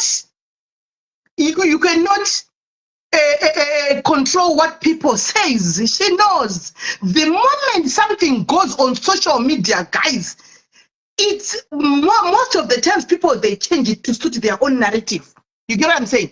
Or they'll be saying the truth. But because social media is full of drama, they want drama. They will run with what they want. So here, they will talk what they want. But at the end of the day, our main goal is to help this child to locate Philemon, so that Philemon, if he didn't rape her, he must just go and get cleared, right? If he didn't rape her, you know, things like that. So don't tell us kuti not fair, fairness. Na social media pana patatopedza nyaya zakutautovhurira vanhu ndotozvanoda pedzisa kola famba nebhora. It's just that. She's in the comment section. If you want to ask the question, she will answer you. She's there in the comment section. It's just said zvake kuti Nolwazi hasi kukwanisa kuexplaina nyaya yake zvakanaka kuti vanhu vanzwisise, saka zvakuita kunge kune kakunyepa so and stuff like that. Ini ndiri victim, saka I kind of understand where she's coming from. And as well, pakureacta sisimeli kana zvinhu zvichiitika vanhu vanoreacta zvakasiyana. Mumwe munhu unotofreeza chako zvokutoti nyange kuscreama chaiko hautobudisi kana word nokuti unenge uri in shock. Unogona kana kusatoscreama chaiko, munhu oita zvaanoita wopedza. Dzimwe nguva kana kuti unogona uchitotya, munhu okudza kuti simukira, unotosimukira cause unenge uchitotya kuti ndogona kukuvadzwa. Saka munhu anoreacta, vanhu vanoreacta zvakasiyana. That's all I wanted to say. Now somebody is coming. Now somebody is saying,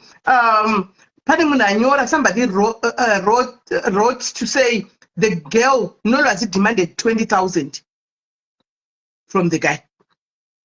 Yeah, nyaya yacho yakangoma. Iyewo kana chiexplainawo nyaya yake. Inenge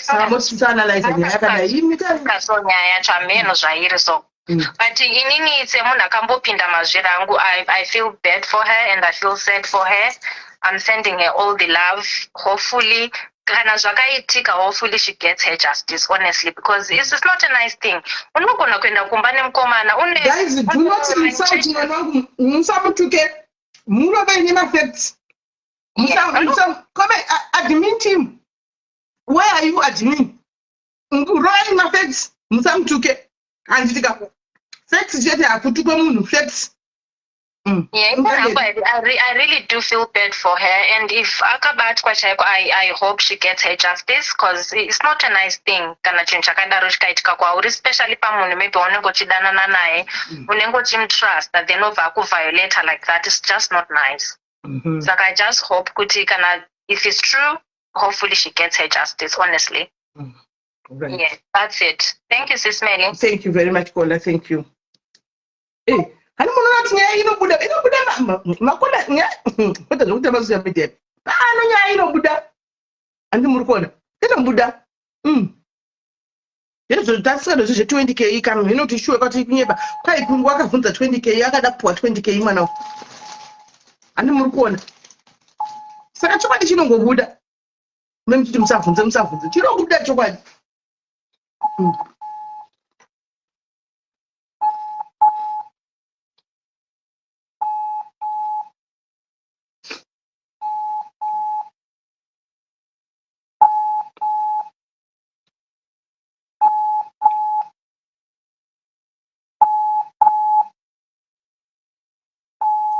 Mwari utwanzi musikana yaita vatwa every week mukomana yama yangu verekai makomenti imomo handisini kudaro verekai makomenti enyu kana musiri kumaona nditi ndikubetserai kwaine mumwe mukomana iyama yangu aita vatwa every week ina handisiri ndadaro ina handisingada chatisingango ndichisingo chipazoita injustice sekuti munhu asina chakaita anozonoenda kudrimbani uko anoenda kudrimbani nenyaya yekuti munhu anobva kuzimbabwe ndozvatisingadi izvozvo ndizvatisingadi izvozvo just because munhu anobva kuzimbabwe obva anzi ngaapinde mukati ndozvatisingadi izvozvo but kuti une matotara mukati umu inyange handisi kuti ndizvo but ndingovereka zvokunyogwa mukati umu ina handizivi information handina. Hello Kola. Hi Sisimeli, how are you? And did it right. I just want to contribute. My thoughts are firstly, we are not going to dispute whether she was raped or not. Akumbira a platform and gave a platform to say her story. We are not lawyers at Isma judge Kanabuchi. A story is a story. It's hers to say at the end of the day. And it's not ours to judge you also what Zamunofunza Mimi, because we are not trained. I'm now going to judge kana lawyer.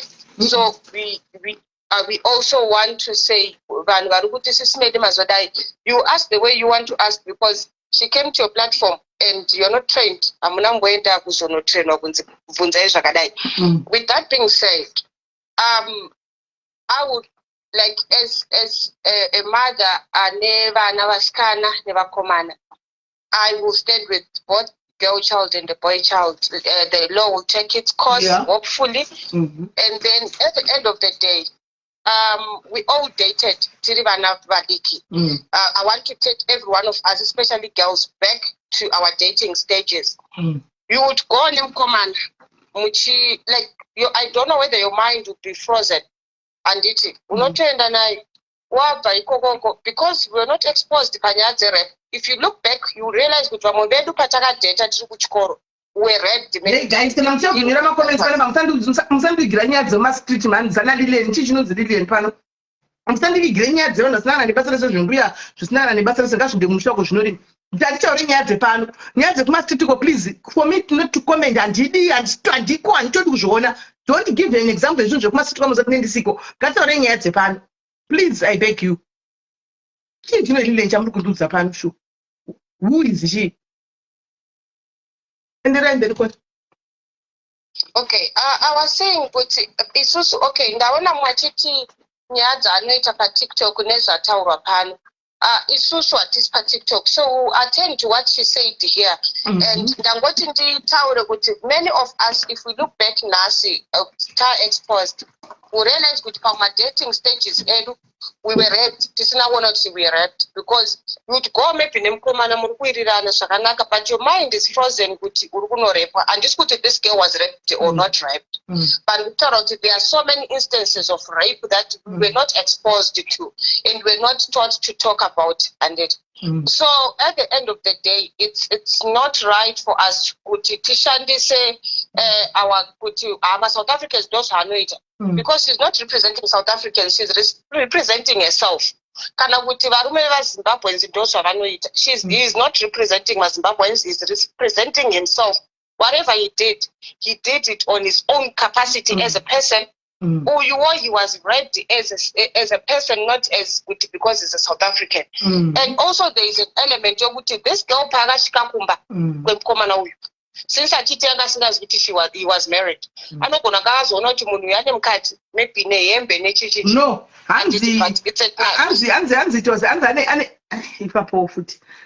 my location too. Kumba kana chiri chokwadi it seems as if iyanga iri room yema game. Because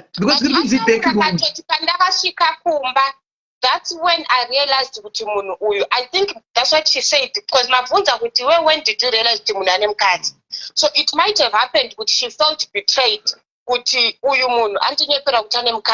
is then ipapo watosvika marara but hanzi ndatinini how did you know kuti ane mukadzi zvikanzi ndakaona achiposta pamavidhiyo mukadzi achiposta mavideos. But now I wanted to ask kuti kwewe kwazosvika sei kuna bullet kwacho, because ishona ngikiri page kai iwe South African page kwakazosvika sei andina kuti ndazobvunza wakasvika sei kuti uzoziva kuti uri kuzoona bullet achiposta wakasvika kwosei. ndazviona paFacebook utane murume paFacebook pacho ini handigoni kuona ini kana inini dea asina kuya pana handigoni kuona zvinhu zvemunhu wekusouth Africa wandisingazivi, saka ndini ndasvika kwosei kupage kwake. nyaya dzacho it's very distorted. Pane munhu ataura kuti same nenyaya yamai Jeremiah, I think you go with a certain expectation and that expectation is not met, and then you feel betrayed and you feel used. I think maybe rape inofanira kuva too broad kuti panotaura kunzi when you feel raped after that kind of shit, but I fear kuti nyaya yake inogona kungopera pasina payaenda because right now anoziva kuti uyu akaenda kurufu. How do you know about your rapist uri kutsvaga iwewe kana uchiziva kuti akaenda kurufu? Ari kutsvagwa nemapurisa first ati azive kuti ari kupakatiza pamazoti location pane vanhu vati vanomuziva kuti ari kupi, then later kuti akaenda kurufu. So it's just my 2 cents, but at the end of the day, it's a story. She decides to own it the way she wants and to say it the way she wants, but it has got a lot of loopholes, and ameno, that's my 2 cents. Brian, thank you, caller. Thank you, guys. Anzo unoshika sisimeli if you are dating someone. Melinda, uona andisi kuti aushiki anditi ari kudheta mukomana wake anditi ndiye waarifunga kunotsvaga nezvake kosi hakuna bullet akasvika sei. Ndo pagataure tasei chokwadi ipapo aiziva kuti angunga murume ane mukadzi because ndiri kudheta munhu wangu anditi I'm dating munhu wangu pano Brian ushu andika Brian ari kunyepera kuti hana mukadzi then ndozosvika sei kune girlfriend yake Natasha ndosvika kosei indisina chandiri kuziva. How do I get to Natasha kuti ndisione kuti kuna Brian ari kupost wako ndosvika kosei ndingata investigator Brian ndiyo andino investigator kuti ndione kuti kupeji kwenchi muchitoka kuti ambita nezvei unless muchitaura kuti maybe Brian anombotega Natasha ndozvaendawo kwa Natasha maybe because it's just kind of hard kuti ungonosvika plus azoti anzi akadelete mapictures ese nemavideos ese akazozvi izvozvo nyameno guys inandiziva mumwe just budikira minde kukoti munotongwa hanzi ari kuti akarepwa futi before court ati ndandiri virgin one ani munoona kanyaya idzi panoti chokwadi chinobuda asikana guys munongozvora henyuka chokwadi chinobuda pano ani mona tiramhanya masiaiti atoenda kwanzi kwanga kunotori nenhingirikiri kunotori ari kunzi akati takamborepwa futi shepe kutanga nemumwe munhu but panati ndari musikana akasara ndiye akatanga kundiviolate saka ine handichaziviwo hameno handizivi hangu guys. Alright, ngatimbochisiya ichi timirire bhudhi tichamirira bhudhi wedu yekwanza dzedu iyi kuti iuye unonga chifona. Alright, vanga chifona vari kuwanza dzedu kuti iuye. Hello. Yes, muchekuri sei uibhoka ndafu aiwa ndiri raitizwa aiwa ndiri bhozvo kuti inini ndaida kubvunza chekutanga chekuti vana ava zvakaitika rini hanzi when did this happen hanzi October. Alright, so October zvakaitika, so how come akazo-involve Bullet? Because it seems as if a video yatamboona yabuda yaangaitaura nezvayo, this story was involving Bullet, and I think akamenshina kunge Bullet anoziva about it. Ndondakazobvunza pano kuti ko uyu ari kukwana papi, muri kumupinza papi? Yes, that's the first question. The second one, ndaida kubvunza kuti were they dating or zvakangoitika once? Because question yemaibvunza akaramba kuidaira. That was going to give us the atanga achiti hanzi we were mutual friends. Atanga achiti we were mutual friends. Then later on tanga takudetana tichangotanga kudetana. Ati vangu vari ma-friends. Vakatanga kudetana but vanga changotanga kudeta. Okay, so this was the first time meeting and it was the last? It was not meeting. It was the first time kuenda vese kumba. Don't last time vanazomboita futi kanga. Aiwa ari kuzoita seizvei. Akabvaenda akanorepiwa nge. Saka kwanza ari kuzoita kuzopama seizvei angatoripota. So inini what I'm thinking this guy akaita hit and run. Okay. Zviya zvekuti unorara nemusikana womba watanga kutodhoja wakutoignore, you get what you wanted. Maplayer boys zvekuti unenge une zvaunenge uchida, saka ukaona zvaunengoida musi wakutosiyana nazvo wakutorwa basi. Zviriko futi. So I think ndo zvaakaita and this girl akamba arwadziwa nazvo. Zviriko futi. Yes. So it might be munhu ari kurwadziwa nekuti saka wakanditamisira nguva yangu, you waste my time, and then kuzonzwa kuti ane mukadzi, all those issues, maybe kwakuzoona kuti panapa ndakatoga pasina mweya. Ndio maonero angu handiri kuona kuti nyaya iri kuti kungoti mirawo vantu no musikana ati ndiye akatondiviolate I was a virgin kureva kuti it was penetration my sister. It was penetration because ati ndiye munhu akatondibvisa umhandara hwangu. indikati mutu wanga wari virgin akati enderera mberi abantu. How old is the girl? 24. Virgin vachora hatiazojajika. I mean, chinogona kudaro, but nyaya yacho yari complicated. I think yakutoda iye muridzi kuti adaire nyaya, but it seems ine kadhirama mukati. Pane kavidhio kaaita, mamboona kavidhio kaaita kakachitenderera. Ane kavidhio kaaita kakachitenderera. Hanzi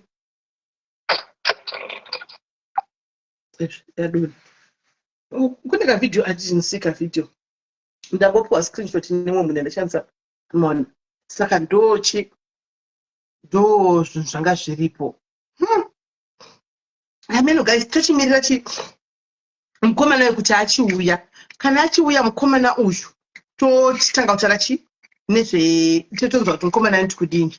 Right, ngatichibva pane iyi andika tichienda kuoutcome yabuda kanhasi yekoti zvei yekwamaiguru kai. Outcome yekwamaiguru yabuda hanti mazvinzwa. Kwanzi vakomana vaya vawanikwa vasina mhosva. Hanti munoona. Kwanzi magistrate wati nokuti ivo vakanga vari willing participant vakatombokwira pamusoro ivo voga. Andimuona vakadi paya vakanzi vanzi vakabva vabairira here paikanga yambobuda kudi Ameno zvashogwa namagistrate zvazvanyogwa neHmetro. Andimuona saka magistrate akaona kuti vanga vari willing participant. Andimuona saka zvaita mixed emotions. Vamwe vakati vanhu ava vanga vari madiplomats. Pane something chakaitika chete. Hazviiti kuti mukadzi mukuru anongobuda ongotaura kuti ndakarepwa pasina chiripo. Handiti vamwe vakati aiwa takazvitaura kuti Esther Wanda, vamwe vakati aiwa takazvitaura. Handizivo guys muono wenyu kuti muono wenyu panyaya iyi muri kuionawo sei. Namba dzekufona ndidzo dzirapo idzo. Anoona namba dzekufona ndidzo dzirapo. Tuonesane kuti kuti pakabhadharwa mari here munoiona sei yapera kakonya yanga iri pasocial media kuti chinyatsokunzwisisa kuti zvingave zvakafamba sei asikana.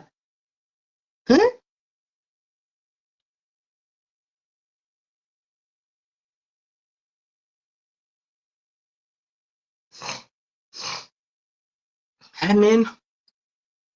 Ndiwo majasiti vangu vachitaura kudaro hanti mukoti zvakaitaura nyaya dzakanai mukoti dzinonyadzofambiwa nadzo zviri kunze izvi mumboenda kukoti nyaya dzerebi dzemunonyatsodzwisisa muchadzoka madzisa zvakawanda ikoko. Timboisa bhuti ava fona timbonzwa. Aiwa munhu nemunhu anobhiliva zvaanobhiliva munhu anomira paanoda. Halo muri sei? Ndiri right dzangu muri sei? Ndiri bho zvangu ini munoziva panasika usika mwana but ya mona nyaya iyi rauri kuita zvekuda zvinoitisenge foni yeko Facebook right. So sismeni nayo yanolwazi kai kuinzisa. So okay, look, me I'm a Uber owner in South Africa. Zvazvinoita vakomana hongu vanogona kudaro. I'm not here to defend the guy. But Sismeli, there's a story that happened with one of my cars and there's a tour. The guy got to some call. I'll return the calls again. I'm a person. Sorry, Imbani. Or sorry, because nice the Mama Mama Chinja Mama Kuya. But Saura is Zango, Snugga, Taura Yo. Yamuda. Yeah, what? Yeah, so I take with one of my Uber drivers. Aka Ameno, Vanuke Chokomana Vaskura. Vasanga Noskana Wanudana. Ndopa atorerwa akatora musikana in Cape Town vanhu Cape Town kunonzi Bell. So ndopa atora musikana wake, but this girl was a Zimbabwe, but anga ari nkohuti mapurisa anenge angade skill right mwana anenge aiteke so whatever. Saka adaro mwana uyu vakatowirirana nemukomana kuenda palodge pavo vakarara vakapedza. Vapedza vakawirirana mari yavo vakawirirana, but vakubuda ndobvanza ndoda 15,000 rand. Mukomana ndobvanza aiwa kwewo 15 iwo handiti chii 500. Ndobvanza majeka kutokunyudza. And it was a very Zimbabwean girl. Mwana akanaka zvisingaiti mukatomuona very young. Zvikanzi ini ndiri under age. Zvawatoita zvida kutokunyudza. Ndida kutokusungisa ndida kutokunyudza. Mukomana akati but isu tawirirana wandi why uda kundinyudza. Saka now yanolwazi and the other guy pamwe hapo handisi kudefenda the guy. And I'm not even trusting futi nolwazi because what would have happened is vana vanenge vakawirirana. Vawirirana tichazopinda pa segment yamayo H2 monodoti kuti makotsi akaifambisa sei nyaya yamaJeremiah and stuff. That is evidence. Courts deals with evidence. Yes. ndosaka vachiita inonzi cross examination Yes. and whatever. But anyway, toda kudzoka back panhau yaNolwazi and stuff. Musikano anenge ari kufilawo kuti ndinge ndakaitisiwa hazvisi pete vakomana todya vanhu kunzo Munodla towirana panguva kuita kutsengana vanhu munotsengereko vana vanhu kunzo. hayo ini munondiziva bhata panhamba iyi yandafona naye hamutoizive zvekudaro zvekudaro but vanhu tetadya kunzo kane tadya kunzo simeti zvinoitika nezvekuti pakudyana katenchiwirirana pamwe ndina madam 10 of course kana kuti pamwe ndengwe musikano but madhiri kana tarova apera apei iwo manje semusikana manje unofila violated. Look at women. I know kuti vanhu vakawanda vakavenga shadhaya painternet but physically vanomufarira.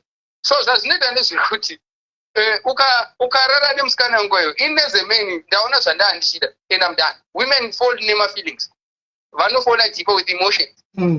So I think utati wetu Anzani Nolwazi felt attached and emotional and the guy anga asingani. Nyaya iri pachu vaida vanhu vari 2 voya paplatform vese. Aiwa zvichaita zvichaita saizvozvo anouya vanhu angava vese vari 2 vauya vese vari 2 palokuza paplatform handiti then inhangu I think my sister Nolwazi I'm gonna talk in English or kana iri Zulu kana Xhosa ndogona kutaura but nditaura in English for other audiences. I think my sister Nolwazi, you felt so emotional, you wanted the guy, but ukai akakufuna. The guy doesn't want you. He got what he wanted. Come on, it's life. Let's move on. I know kuti ndenge ndapara zvakawanda kufeminism or whatever. I see your story yacho but look, these guys vada kuengenjwa vese vari 2. Umwe oya apa, umwe oya apa. Vopindurana. Mukomana of course, hakuna mukomana anongokwira munhu simeli. I platform yenyu nje adult saka. Aiwa, zvakaine bhekuti dzatofarira kafanidzi dzidzi. Platform yenyu haina disclaimer. Mukomana nemusikana ka.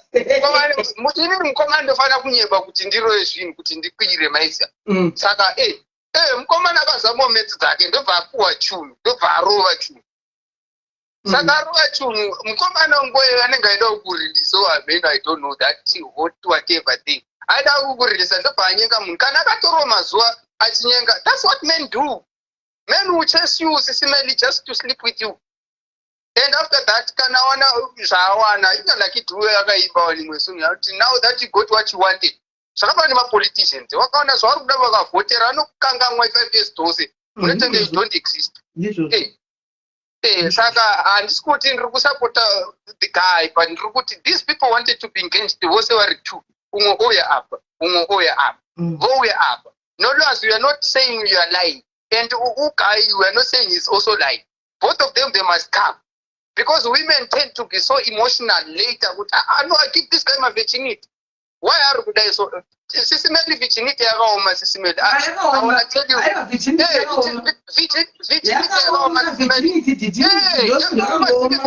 You feel violated in the and I can support as a girl. I'm a father of girls. Mwana wangu shwa akaya chinduza kuti inini date muna break a virginity. I think I would kill the guy. You understand? Virginity yakaoma to a point yekuti unofila violated kuti I was so pure for all these years. And now this guy he just come. And he's kapedza kundidya. Varume tiri matouti. Yes, I can manipulate any woman. You understand? Because then she don't I don't feel like I think this guy deserves putting him patience. These guys are not fun away of a platform. Platform many don't tend to diary member and don't think about thousands and thousands throughout the world. What. Munokadzirisa kuva fraud, munogadzirisa zvinhu. Relationships are broken, munogadzirisa zvinhu. Kune vanhu vari kuita sei aiwa tayari takabva kudhara nayo. Isu takabva kumbenge kwaingotaurwa nonsense. Tikauya tikadii. You understand? So I think indaba kaNolwazi ukugayika inofana kungouya ka yadzoswa paplatform ikazouya ngavauye vari vose. Iye manje akaenda akanoataka zvaari kuita kumapeji kwake nekuti these are the results that we had in Zimbabwe today.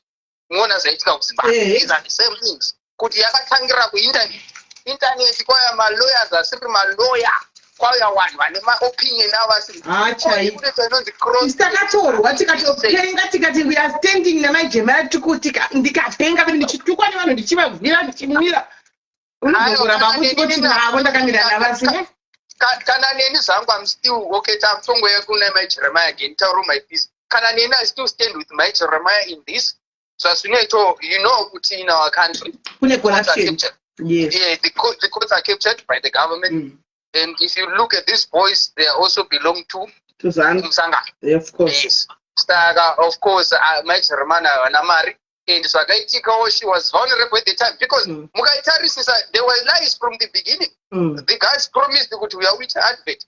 In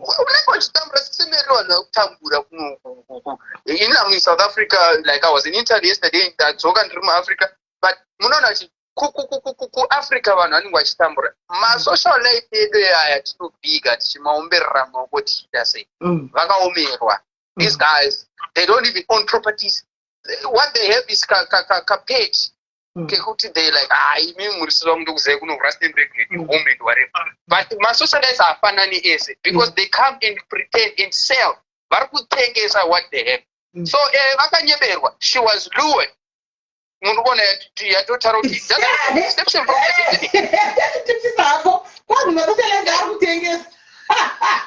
munhu asari kutengesa system and everybody selling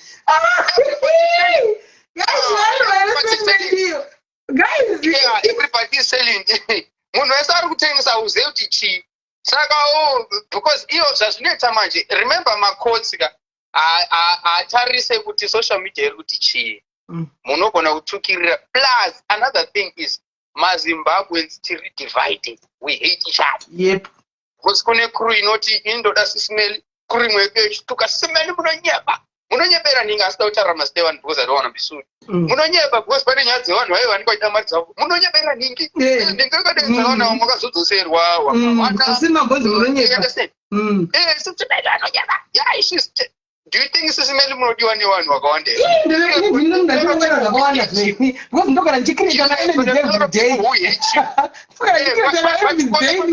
unenge uchitaura chokwadi you understand and you stand for people you stand for people who don't even pay you because you are there for justice and then so now inini personally on my own I'm a father of girls. I think I'm not even thinking I still stand with my Jeremiah but because I synergy appeal to the higher court and whatever but sakatika ndezvekuti nyaya yacho yakatambisiwa pakuti yakambotanga enda kumasocial media ndobvataita maloya vanenge shamwari yangu shumbaris bills vanobvauya wakamira naningi awi ndomutaura shamwari yangu maone kunouya maloya asiri maloya then vanotaura kuti chakati saka uyo ndisocial light ane page akaona macomments anenge achiona kunge support but macourts ashandisa izvozvozvo inonzi cross examination sisimeli ndeyekuti imi munoziva mhani mitemo kuti unoenda nobvunziridzwa zvinhu zvakatanga unobvunzwa kana kamubvunzo karisiri zvakafanira peipo unoaplya visa kumaembassies mosati unobvunzwa kana mubvunzo risiri wekuti for example unogononzi do you love chicken ini ndakambozvitwa ndichibvunzwa interview yevisa chaiyo do you love chicken what yes ukaenda kumaeuropean country ukashaya chicken uchaita sei you understand to you is just a silly question yekuti iyo manje don't cross examination because iyo critical questions anga aripo ekuzobvunza unzi but iwo uri kuti hanzi yakambopuwa wakaidzosera muri kuzviona manje nekuti wakazitaura then takazoitawo friend futi akauya achibva ataura kuti akanonyeba pavakauya ukatoniasi zvakanyanyisa friend alright that's my piece ndiende comment section thank you very much pakaipa ndodzi yangu iyi pakaipa okay nolwazi auya hanzi ndokumbirawo kuti munhu akupai machatsi andisina kuverenga panapa machatsi haana kuperera akupei mamwe machatsi mupiwe machatsi ese saka ndichati nditsvage ndipiwe machatsi mamwe acho ese halo kola esismelipo mushe kanjani iri kunzwika here ndine mapefu tikukunzwa right ndachida Nyaya yemaJeremiah inini hangu inondisekesa. Why? Inini murume wangu ari mumaarts and industry muhuri, mazimdanso, maarts ekuzimu. Saka tinenge tichiudzwa kasevakadzi ma.com machichichi and stuff zvinoitika muindustry zvikazodano kusvika mudaro. So nyaya yemaJeremiah payakatanga vakatoitaura nezvayo vakatondita uyu maartist mazhinji anopinyurisa mukadzi uyu. Akatotaura nemazita maartist acho atikatofanira kuseka. Saka inini hangu zvamaJeremiah hangu handambobvira hangu ndambobatikira kana kumbonzi anzi girl chichichi we stand with chichichi handina because tainyatsoudzwa akanyatsotaura akati ningi naningi. So hangu I'm sorry, iri yamaJeremiah zvangu handine urombo handipana chandofila because ndaudzwa zvinhu zviripo zvinonyatsoonoti chokwadi zviri tangible. Saka wakadhirika murume wako. Ayo munhu ari involved mune izvozvo zvemacelebhe ekuzimu izvi. Saka yeah, I think inini hangu kumadesesimeli inini hangu yeah. So ndozvandada kutaurawo zvangu panyama yeJeremiah. Okay, no, thank you very much, Kola. That's a contribution. Thank you, muono wako. Right, ndikola wao vari kuti ini muono wangu baba vekumba kwangu vakandiudza kuti vanoona pinyurusa hysteric saka kwandiri nyaya iyi handina kuiona ine value zvekudaro. Ndokufunga kwavowo. Right. Vari pamwe fona itinzwe guys. Vanoda kucontributawo panyaya iyi. Ini ndikuona kunge maJeremiah shamwari yavo ndo yazonyatsopedza nikikiri yakanyatsokuvakanira pasi pebhasi.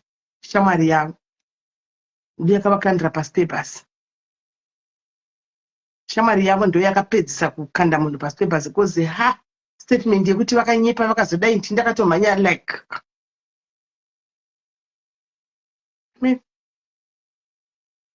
right. Vari paida kumada kucontributa guys. Hi Laziti, how are you?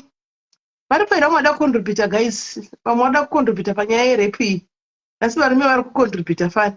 Guys, muchiri kuziva nyaya yatakambofambira. Muchiri kuziva nyaya yatakambofambira ndiri kumba yaya. Yemwana yandakafonegwa neumwe wedu mudhayari ari kuCanada. Mwana wabhuti vake asungwa kuRustenburg. Muchiri kuiziva? Ninyaya ndikaida kunonegotiata tikabhadhira musikana ya 20,000. Muchiri kuiziva? Mukomana yatogara ndofunga 2 years. Aishanda kubha mukomana maidziva nyaya. Muchiri kuiziva here nyaya guys? Hello, Kola? Yes, Kola? Yeah, ndochicontributa hangu pamaJeremiah. Ini ndobvumirana nabhudhi vambovha pekutanga. Bhudhi vaya vanga vachitaura kuti ava vana vakatombotaurwa kunzi ma-C10. Saka one of them kuti mu-C10 ende mumwe wacho yaionekwa mavhidhios ake achiita zvemusangano. Saka nyaya yamaJeremiah payakarasikira ndepekuti mafungiro angu pakatanga paitwa live pane imwe page paya pakaitirwa live maJeremiah vachiexplaina zvakaitika. Wakabva wapa vakomana ava zvekunyatsogona kunoakaunta nazvo mukoti. Saka shanika izvozvi zvatachingotaura nezvaanolwazi izvi kuti zvimwe zvinhu zvaanenge ataura panapa akazoda nochinja mastatements mukoti. At least defendant anenge aine chikubatira kuti izvi anga ari papublic platform paakambotaura kuti zvakati. Saka vakomana vakatozouya kukoti vakuziva kuti vachavakandira pasi pebhazi nenhau yeiyi neiyi neiyi. Because pacho pavakataura paya nyaya yayo ndakatoona malupos panyaya iyoyo. And shamwari yamaJeremiah handiblame hysteric because pamwe akanga akatobatwawo ngunzu. Because vanhu kana musiteni akauya akakutaurira kana pakangouya vanhu vakauya vakakuvhiringidza kutaura kuti uchanotaura zvakati unotanga kutyira upenyu. Remember munhu is also a mother. Pamwe anenge akutyira kana kurasikirwa neupenyu hwake kana upenyu hwewana vake. Saka unenge wakutoti utaure zvachona zvawakanzotaura because kusameka sense kwakazotanga kuita nyaya iyi kwakazonyanyisa.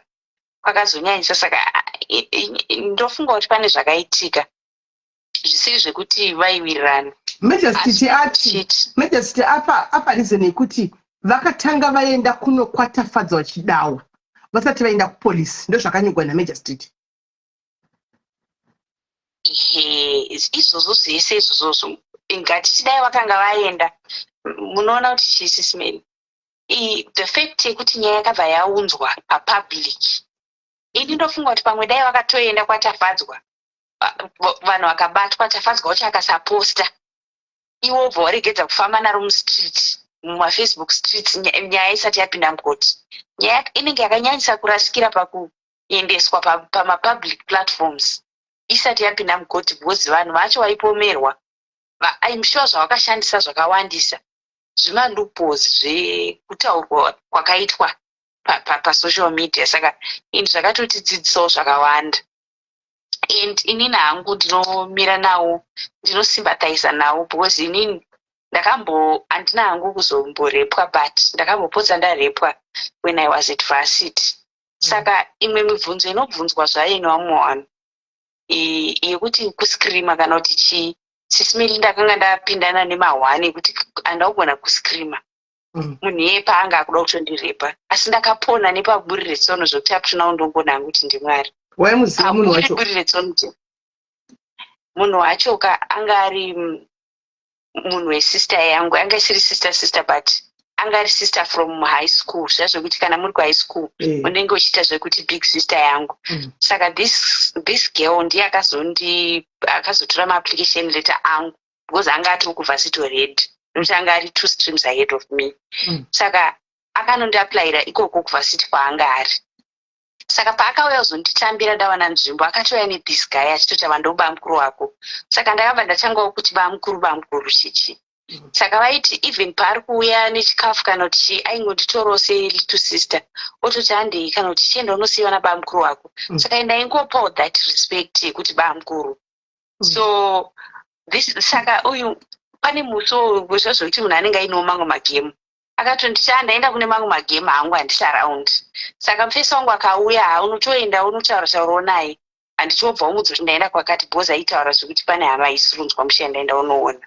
Saka uyo akatoya chitoti mainini muri sei chichi ndachida kuti tiende kuleki nasisi venyu but sisi venyu havana kubatika vati kwaita urwere. Ndibva ndangopindura kuti chichichi ndoko akabva atoya achiti ndiri kutopfuura nepamuri ndokuonai. Ndobva atonditi ndasvika ini ndobva ndatobuda pandaenda. Saka it happened kuti handisi kuda kunyanyopinda in depth because pane mumwe mwana anogona kuzoziva nyaya iyoyi. Saka mufesi wachona uyu anga ari mwana wapolitician. Handichatauri town kana kuti chii. So ini ndaisanyatsoziva because ndandichiri munyowani. Saka akabva atonditi amainini munoziva rimwe nzvimbo resort area yakati yakati. Ndikati handisati ndaziva zvakawanda zvemutauni inoyi. Ndobva atonditi ndekwedu ndikati ndinongonzwawo nezveplace iyo but hatisana mbokuenda. Ndobva akabva atoti saka madya here bosi kwakusina magetsi. Mandatoti kuna magetsi chisvikanzi handei ndinokutsvagira ichi chikafu achiita sekuti tiri kupinda mutauni. Ndobva saka inini nekuti aitonditi mainini ndichiti bamukuru ende vaita kunge vanhu vakutodheta zvekuda kutosvika pastage kuda kuzororana. Saka ndakangotrusta ndikabva ndapindawo mota achitotaura zvakanaka zvine respect. Achibva atosvika maokei achibva atotenga 6-pack rake redoro achibva atonditengera chikafu zvakanaka tichitotaura sabaro doro iri wow.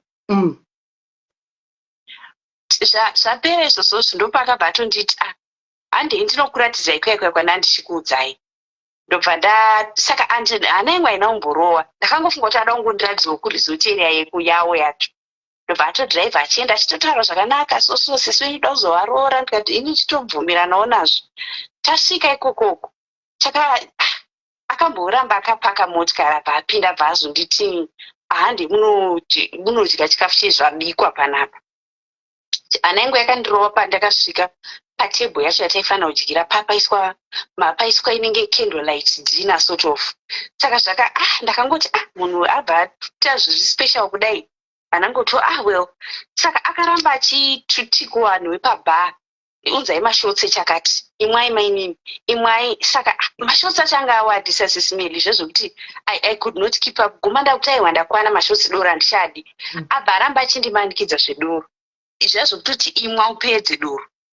saka ndakati kana doro handichadi doro ndaraiti ndozorutsa ende ndokasikira kudhakwa saka bva ndatomunyepera nga ndakufila tips saka zvisaiti ndichida kuti aregedze kundipa presha yekumwadore ndopakabva atobva ndatoti since tadya zvapera ndichinga tichiendei zvedu ndobva anditi alright tinoenda saka ndakaona kuti kwakusviba ndopandakabva ndazopinda nekuti mukomana wangu akunditsvaga andingachida kutaura neni zvikanzi mune mukomana mainini bva ndangoti haasi munomu basi andingada kutaura neni pafoni ndobva atoti alright saka atochienda chichichi manje manje takuenda aidhileya zvinhu zvacho kuti tibve panzvimbo iyoyo kuguma I was just worried so bazonditi chihandei bva tapinda motikari abva andichanzi ndiri kutonhorwa saka ndira kuti ndipfuure nekumba kwedu titore juice motikari yacho yange iri motikari mbishi yakanaka nemi nehita saka zvina kumeka sense kuti anoda kutanga atomboti tipfuure nekumba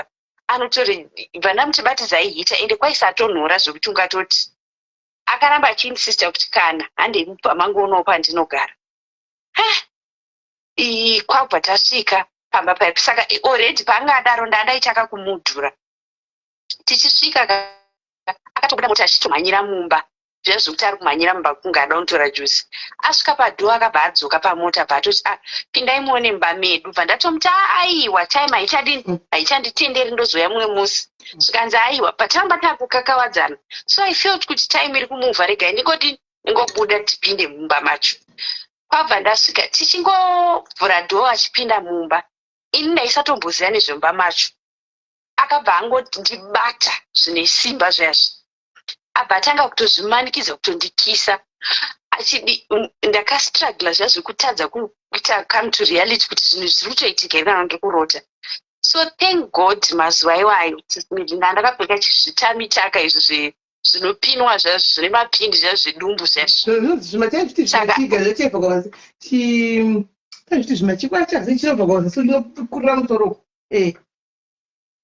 chinokwira musoro chine zvimakwendwa twa zvinenge zvepabhurasi thank god chinhu ichocho chakatondiponesa because ndicho chana ndakapfeka mukati ndozoti chopu ndoti jaketi saka iyeka ndichitoedza kumutaura kuti handisi kuda usandidaro kana ndinoti zvazvo kana ukasvika panguva yakadaro iyoyo ndiri munhu ane vhoisi rinoenda kure ndiri munhu anotaurisa anoshauta kana atsamwa but do you know kuti vhoisi rangu rakaderera kuenda pasi pasi zvokuti azonyazozoti chiri kuitika mumba mandapindawo masi andambomupinda handisi kuziva kuti ndomhanya ndakananga kupi hatimunzwisisa ndakaramba ndichikakirisana naye saka ndakatanga kungomhanya ndisingazivi kuti ndakuenda ubva ndangonoti ndatowo mukicheni batamba tichitenderera achitouya anga akutofemereka pamusoro achinditanganisa tichitenderera tembo yemukicheni saka ndakazoona inenge yatomira kuti mhanyisa vanhu mutomhanyisa munhu wavo usingazivi wakutomhanyisa yatomira hana imwe yakandironda saka ndakatanga kufunga kuti kashani age here because zvakandishamisa kuti switch yacho yekubva kuna mainini haandizivi on a personal level zvokuti anoda kutorara neni zvabva kupi saka ndakatora panga ranga riri pachiseti chemapanga chacho ndakangosimudza banga nekuti ndandisaziva kuti ndechasei sisimeri nekuti ndairamba ndichiti ukauya ndokubaya ndichifila kuti maybe ndikatora banga sisimeri anotya oregedza but akaramba achitouya pandiri kuguma akandibata roko ndikatomuverenyura nebanga paroko pake I think nanhasi anayo ska yacho handotozoti ndatozozviparira wese because ropa parakatanga kubuda paroko pake akabva andidonhedzera kundirovera musoro pasi saka ndakabva ndanzwa kasaundi kaike kuti wii panamboita kunge ndadzima like so ndiri pasi papakabva atoyabva anditsimbirira because anga ari munhu ane muviri akabva atonditsimbirira saka pakuchiedza kusimudza topu ini nechitami chiyochocho chakadzika kuzasi saka ndo chainonotsa madhiri because ndakatonzwa even pakapindura belt rake ende papasina kondomu raanga ambotora because aitondirepera mufloor saka pandakatonzwa tsimbi yepabelt ichitorovera pasi ndakatozoti yato game off and kukutaura ichokwati ndaisatomboscreama ndakanga ndiri in shock ukanyanyopinda mushoku zvekuti munozoti nini vanhu vanonditi ndiri munhu akachenjera but nguva iyoyoyo uchenjeri hwese hwakaenda hwakapera. Kwakubva zvakaitika gate repamba pavo rakabva rangovhurika. So iye sister yake angaenda kusamu zvepolitics izvozvo kubulawayo, saka ainge aimuti ndicharara kunoko. So paakazodecide sister kuti achadi kurara, haana kuzomufonera kuti andicharari kunoko, ndakuuya. Saka akangouya akachita ari kuya kumba, ndiye akatova mwari wangu iyeye, ndiye akandiponesa because iye pakanzwa kuti gate ravhurika akabva azviziva kuti pane munhu wepamba pavo atouya pamba. Saka unozoti to make matters worse akabva atonditi simuka ipapo, handiti mhanya mubedroom mangu, achimhanya nemubedroom kunondiwandisa mubedroom kuti sister yake isaone. But mumwe munhu aigona kutondibvunza kuti sister yacho payakapinda yakatombogara mudining inova ndo entrance yekuti tibude tiende. Saka vakatombenge vachitaura ini ndiri mubedroom macho ndakangonyarara ndakati zi. So airamba achiuya mubedroom achitondipa signal yekuti nyarara kuti zvisatomboita anything. Ndairamba ndakanyarara sesimeri. Kwakubva azongondiuya achinditiuya tichibude, but apinda motikari abva amhanyisa motikari achibva atanga kunditi ari murodi. Makava nesilence imwe yekuti asina iwewe nezvirinji waitambote memunhu iyo asati munhu wanga uchinhingirira shuwa wabaya mahwizinga muzibanga. Akabva atanga kunditi baby, don't worry, it's just that I'm so attracted to you. Saka ndatadza kuzvicontrola, you're so beautiful. Zvese zvaitaura hapana chandakagona kupindura. Paakangondisvitsa pakambasi ndakabuda bva ndabhenga dhozi kuti magadzi aya pakambasi akatobvunza kuti kwakanaka here. Ndebva ndafamba ndichipinda muroom ndo mandakazotanga kuchema ndawe. Vanhu vakati ko uri kuchemei? mafriends ese angandiunganira, ko uri kuchemei izvi? Kwainge wanga waenda kuout chichi? Vandaudza ndikati guys ndanda kutorepwa, ndandatopotsa ndatorepwa. So vanhu vachitonditi wadii kuzoscreama, wadii kuzodai. Saka sometimes sisimeli unogona kupomera munhu kuti wadii kuzoscreama, handi muri kutonditi wakapindirei motikari make. Zvinhu zvacho zvinoitika so fast, kana usati wambosangana nazvo zviri easy kujaja, but ini ndakambopotsa kubva that time ndakava so kuti ko makadii kudai, makadii kudai kusujajapo kune kuda kuti wisa injection inoitika panguva iyoyo. Yes, nguva iyoyo unopusa zisimiri. Saka ini ndakaramba ndakuti kana ndoda kuenda mapurisa ndinotaura kuti yaida kundirepa. Ndopandakazoudzwa nemumwe musiniya kuti iwe baba vake ndipolitician ende ndiyega mwana mukomana. Inyaya yako ikasiyana nayo inogona kutokupinza iwewe pamahwani, inogona kutosakatiswa. Saka itoinyarara zvako kana kutoudza vanhu kwacho usaudze vanhu. Even iye wandaitoti big sister iye ndakabva ndatozotya kuti ndimuudze kuti munhu wako aida kundirepa, ndakabva ndanyarara. Saka zvekusilencana izvi about the rape is real. Ndakazongogara ndine that feeling yekuti as long as asina kundirepa chirega ndinyarara, but havanawo kuzororana newandaiti big sister kuti havana kuzororana. Saka ndakambogara sometime, do you know kuti that experience yakaitika ndichitanga kusvika pauniversity yakandibatsira kugadzirisa behavior yangu. Ndakabva ndava so well behaved zvekuti even kutomboenda out nemakomana chaiwo zira rangu ndada kutotya, ndada kungofunga kuti anything can happen. Saka ndakaita varsity period yangu yese zvekuenda out, zvekuda kumita manew people handinozomboda. Ndaifila safe kana ndiri mucampus oro ndobuda mulecture ndadzoka ndine shamwari dzangu asikati vanhu vechisikana. Saka izvi zvekuti kurepwa sisimeli kutaura chokwadi zvinonzi kukurukura hunge wapotswa. Saka maijeri ndinowanzwisisa a lot might have happened to that woman. Ini nangu even up to now I stand with her. Mwari nevakomana vaye vari 3 namaijeri ndo vanonyatsoziva zvakaitika. Mafalse accusations ariko vaudze Destiny. Mafalse accusations ariko ingati kutaura wani pana panyaya maiziva mamusipo here. Nyaya musikana uya wandakafambira mukomana uya ainzaniko. Wandakafambira strike nyaya yake yakanga kasungwa kuRustenburg man guys. Ndikatotumirwa mari namikirina take tikazonotsvaga musikana uya wechidiki achiti ndakarepwa ndiri kumaperiods mutoilet maiziva. But tichitoona hedu kuti hapana pavaitodanana zvavo ranga ritori game pabhawa paishanda. Akati ndimi kana ndisina mari iyoyo chichi tikamupa mari yeuta withdraw case, asi munhu angagara makore mangana ariko kujeri. Saka mafalse accusations ariko zvavo, but not to say kuti pese aripo. Mamwe zvikumo kurepa zveshuwa kunenge kuriko nangada kutorepa zveshuwa. Varume vanorepa, asi varume vazhinji vaita basa rekurepa. One anenge ane musikana wake waatosiya kwaanotodana naye watosiya tu anenge ane mhuri mukadzi wake ane mhuri yake atosiya chinhu chicho kumukadzi wake kumba kwakavata akatomirira murume ari kuenda kunorepa kuti aende kuchera hazvimeke sense guys imbonetsinza kuti pfungwa dzevarume dzakakwana here guys varume makakwana here sisimele varume vanoita ss iyeye asi vakakwana here naiwe ukusiya chinhu kumba kwako ukusiya chinhu chegirlfriend yako ukuenda kunotsvaga chinhu chekuba chekuti chikusungise. And imwe issue futi yanaida kutaura pamai Jeremiah sisimeli ndeyekuti zvinhu zvezva zvawaitaura zvezvi dai kuri kunzi kana kuti tingadhile tichiti idhiu rakaenda wrong handifungi kuti dai kuri kunzi idhiu rakaenda wrong waizozviita muloji 1 ipublic figure 2 munhu ari married saka dai kuri kunzi waida kuita madhiri kana mumota chaimo waigona kutoti ngadei tinopaka pasi pemuti uzi motikari haisi iwe celebrity rikaitira madhiri mumota here usadaro wangu celebrity ariitiri madhiri mumota ka unenge wazviriti unenge wazopuwa mari ndiri unoitirawo kuloji kana kuti hotera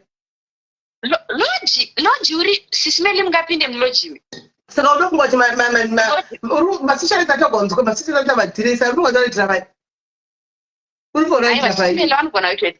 vanogona kuitira mudzimba mahotera maloji because it's none of anybody's business ndikatora chipinda pahotera izvo kana paloji iwewe chero ndine munhu achamba ungaziva ndayakuzoite ndine dhiri rangu nemusangano wangu andiri kuda kuita panapa ndine meeting agode meeting yandiri kuda kuita panapa ungazofemera here kuti totene zvinoswera zvaherereka pasi mumastreets kuti sisimeli wangu ari pahotel ndanichiteiko pahotel ndanichitei unoziva ndanichitei pauti panto zvakawanda kuona ai pauti panto meetings emari kuona magenuine meetings emari jejo anoita pamahotels handisi kuramba sisimeli koti futi vaizogona here kunoripota kuti irepi handiti vachitaura zviri explicit zvazvo ivo vachiziva kuti idhiri ravo ende vaitoziva ka status yekuti uyo musiteni vakazviziva vati vaitozviziva vakazviziva yes saka inini hangu ndinongofunga kuti inini ndofunga kuti nyange musiteni akandirepa ka zvinogona kungovharana because ndikada kuti nditange kurwisana nevanhu vaya vaisisimile hazvizobudi zvakanaka kwekupedzisira kwacho kunogona kutourayiwa chaiko ende anogona kutanga akuchuchisa zvimwe zvazvo kuti anozokuuraya ka wabuda supu saka handifungi kuti riski yacho yoyoyo ka yekuti mai Jeremiah vangasvike pakutaura zvese zviya kuti ndikazonzwai mupublic figure ine murume ichingonyepa chete ichingonyepa pakashanda zvapo mari paya panogona pakashanda mari shu pakashanda mari pakashanda musangano iwoyo pakashanda kuzivana vanhu pakangodii pakashanda mari pakashanda status yekuti munhu uyu ndiani pakashanda kuti munhu ndiani because pane pakuritwaya saka vakabva ivo vakabva vatorwa nehana hauchaiwo chana naivo like vanenge vaitira rusendo rwamathreats and stuff like that saka you never know but anyway kana kuri kuti zveshuwa vakarepiwa ende vanhu avahwina chandoziva choti chisa hachieri musi wacharimwa chaizvo hachieri chicharimwa zvichabuda hazvo vanhu vanopikira nyaya zvamamusara kuti vamwe vanhu vanopikira nyaya dzavasina kupara vakatowandisa vanotori nenyaya dzacho vachitofamba freely zvavo scot free saka ini ndinongoti hangu ngavanyaradzwe naMwari kana vachinyatsoziva zvakaitika Mwari agova munyaradzi wavo izvozvo thank you very much Kola thank you very much Kola thank you ari paina umwe atatotaura guys time aenda tinde zvedu kunovata tozobatsana mangwana times varo iri mangwana ndombonyatsokuzifodora upe handimuki mangwana dambonyatsokuvata name guys aripo here mumwe ari kuda kuningirira guys ari kuda kufona atauri aripo here nhasi Friday ka doro rangu indadopedza doro rangu guys dhololo ratopera zvaro doro riya dhololo ratopera guys aripo here ari kuda kutaura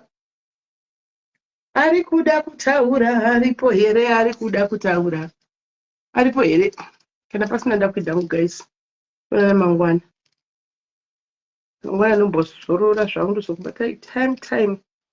Anditika. Because next week is gonna be so busy for me. Tatomugudzi. Heya makati pakatera muri mugudzi ndakagara pasi musadaro mwana. And deals can be done in coffee shop, deals no lodge, no hotels, my big door. But dira neti wapese wangu. Anorwa pese madhiri chao anorwa pese. Dira rina kuti papi. Hello dear, kuri sei? Indeed, right. Ndinoda kungopa contribution panyaya mai Jeremiah. Inyangu panyaya mai Jeremiah. Somehow I have questions ukuthi ndinofila kuti but why mukadzi mukuru angada kuzvinyadzisa pavanhu mune mhuri and as public figure umuzvinyadzisa here kuti ndakaretwa iwe usina kwikairo zvikati ndiuraita zviri wrong unotoedza kutozvikavha kuti usingatodi kuti zvizivikanwa kuti akomana ndakatotswa ndikanyudzwa kana kunguti ari ndiuraita wrong. So I zvangu I stand namai Jeremiah echitongopawo contribution panyaya dzerepis ndotozonyatsougaya nokufunga kuti I remember my first boyfriend kuuniversity like nyaya yakaita kuti musikana abva uyo tozotoona ngochiofiteni uchitotyo kuti munhu akandibata aina munhu wangu zoti ndainoklasa kuti uchimuudza kuti tozodai taroorana aiwogofunga kuti amukomana tiri tese tirikufambirana. I remember zvoti taichiuduvhizitira kwaigara tichitodzoka kumba iye achingondivhizitira kwandaigara pasina kana zvataimboita. Then one day my mwana ndiye akungotanga kundidonhedzera pasi kutanga kundityisira kuda kundidzinya zvokuti ndakatanga kumbofunga kuti zvinonzi munhu unodhonza ipapo masvada iwayo ndiwo wakamabata wakamarula masvada iwayo kumarula ndakafunga kuzviita apa ndikazofunga kuti vamwe vanoti ukamadhodza anofa ndikwati anga achida kubata sekudefense ndobva ndatanga kuscreama because papari pamaapartments paaigara ndakakwanisa kuscreama saka iye ndo zvakazomutyisa kuti ndikanzwika kuti panapa pane zvinhu uyo ari kuscreama anogona kuzouya zvokuti aitondiramba achinditsikira achindivhara muromo kuti usascreama vanhu vanouya pahwindo echichi saka inini pesi pandangokwanisa kungobvisa maoko ake pamuromo ndobva ndaridza mheri ndokusvikira paakazondisiya mukomana yenda ndakarwadziwa ndokurambana kwatakaita sisineli ndikati how would you want to force yourself on it sina kuwirirana unoziva cheke chimwe chandakaona chika kutaura chokwadika varume vekumusha kwedu vakomana vekumusha kweduka zvinhu zvokuti repu izvi vaifunga kudhara nyangwe nesvikura ndikutaura chokwadi taitofunga kuti ukafamba nepachisango ukadhonzerwa muchisango ukakurugwa bhurugwa kana kudzekeswa pasaiti ukarepiwa ndo repu kutaura chokwadi pamberi pamwana ndizvo takakura tichiziva tanga tisingazivi isu kuti ukabatwa chibharo chako unokubatirwa chibharo mumba ugobatwa chibharo nemunhu waudanana naye tanga tisingazvizivi pekuzwa kuti zvanga zvisiri common saka vanhu vaitobatwa zvibharo every day andimaona vachito nemunhu waudanana naye achitomanikidziwa achingoti ndo zvinoita rudo haiwa munhu wangu achitorepiwa asingazivi. It's only in America, guys. It's only apa manje apa ninye exposure or internet nichi pata kuziva kuti chero inyika apa ndikatoti handisi kuda kana ndimanikidza kanogona kunoripota awo irepo andiwazvona pari kudzana chokwadi zvanga zvisiko sisineri kudhana zvanga zvisiko ende ndina kana mumwe wandakamboudza kuti tarambana nenyaya kuti munhu yanga akuda kundirara neni kutozvitaura kwavo kuita zvanga singatauriki izvo zvisingataura handina sisineri ndadaro my next boyfriend I remember wandikazodanana naye ndikazvokuti makutozikanwa kumba kwavo yakutozikanwa kumba kwedu I would feel comfortable kuenda kumba kwavo then izvo rumwe zuva paakandidaidza kumba kwavo ainyatsozva kuti ari ega but chero pamwe pandaenda ari ega hapana zvaiitika sisimeri akandivharira do akakiya do apa takakikiridzana ende dzimba dzacho dzabvi dzekumasabhabha dzokuti chero mhere hapana aikunzwa saka nyaya dzemarepi dzichiramba dzitaurwa so ndipo ndakutorealiza kuti mukomana wanguka akatondirepa tara chokwadi vanhu vakwanda vakarepiwawo kudhara vanhu vasingazivi tara chokwadi gaisi zvimwe zvingatara chokwadi takarepiwa tisingazivi gaisi kuti irepo takatorepiwa munoziva kuti pepatitanga kunyingwa pepatichita zvana baba namai paya muziva atenda zvana baba namai paya titi iwe ndiwe baba iwe ndiwe mai munoziva kuti zvikomana zvino zvaitotiisa maoko mukati nyanga iri repukaya tisingatozivi zvichitoisa maoko zvichitodii zvichitobata mai mwana tisingatombozivi kuti irepu. Sismele inini papo I tried to fight him as he ended up raping me, forcing himself on me. And I don't want to lie. Andinowanda akaudza chiro pandakaenda kumba asi ndinoziva kuti mai vangu akafira kuti something is wrong. Asi kuti nditaure ndaitya. Ndikati ndikataura vanonditi wanga wochiti wanga waenderei ikoko. Noti dzimwe nguva ndaienda ndisina kuvaudza. Asi ndodhera zvoti ndakachozomuudza ndikati asiwe wandibata chibharuka iwo. Akatoti I am really sorry. Chii ndikakumbira regero. Ndiri kunyepa zvakanditorera nguva to get over it. Of course ndakaramba chidanana. Unotaura sei munhu wakudanana? That's common. Ende wanga usingazviziye kuti irepo. Ndochokwadi. Waita kuti zvinokuita namudanana. Hautaure. Kuti uchikura uchinzwa nyaya dzichitaurwa kuti nazozosaka paya zvishwa ndakatorepewa. Ina handiti kukunyeperai pandakarambana nemukomana years later. I was very heartbroken and zvakanditorera nguva to move on. Because ndaingofira kuti birthday yakangu ndisi hangu asina zvaakandiita zviyazve. Saka uyu musikana uyu ari kunzi azorepota maybe 6 months or 5 months down the line. Zviriko zvokuti ndokufungwa kuti alright inini exactly Chanda. Thank you Chanda. Chiram. Gaita chokwadi message vanhu vasakarepiwa.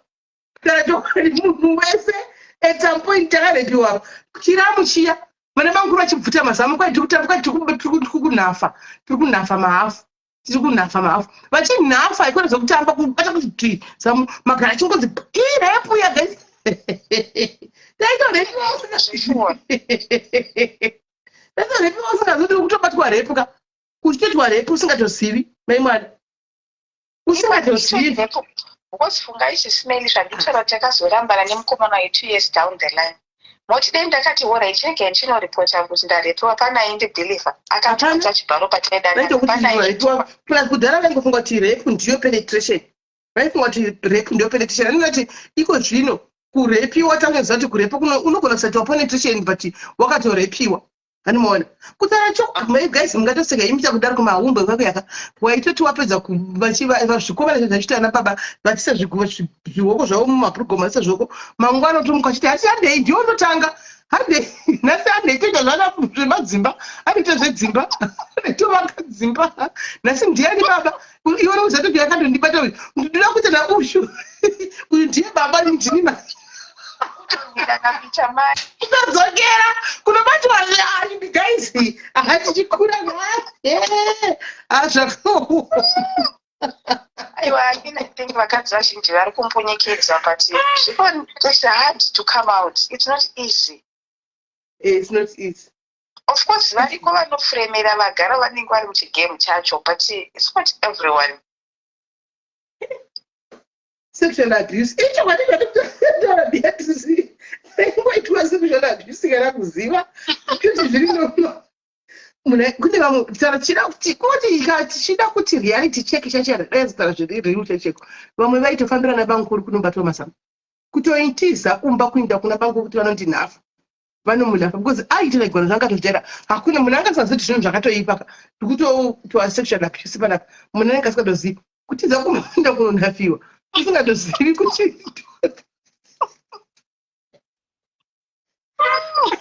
upenyu zvakaoma asikana patakutotara iri chidai tichianalyza tidai zvichitopinda makoti zvichidini but zvinhu zvazvina kutanga nhasi guys zvinhu hazvinambotanga nhasi zvinhu zvakatanga kudhara zvinhu izvi mose apa tikada kudzokera kumashure makambotoitwa sexual abuse zvokwamwari chaiko zvikuru sei kumahumbo kunana mai nababa uko kumahumbo isisipeli nepakubviswa virginity apo unosvikoti zvikudanana munhu uzongozvifoseredza handiti wazviona yes yes true chokwadi chaicho zamaibve kana kuchikoro chakakomana kuti tambiri yekuti bvuta mazamu hanowana zvitanga kubuda zvesamu zvitikidai zvichimudzi zvesve zvaibvuta kudai zvikomana zvitiza chiputa kudai nhasi zvingaitika izvi chinoenda kujere zvingaitika izvi nhasi ndokuti tekinoloji zviro zviri kuda zvichinja chokwadi kudhara zvasina kana basa zviya munozati kuchikoro kudhara chechitotadza kuva nemabhurugwa edu kuti nhasi ndakapfeka bhurugwa rereiti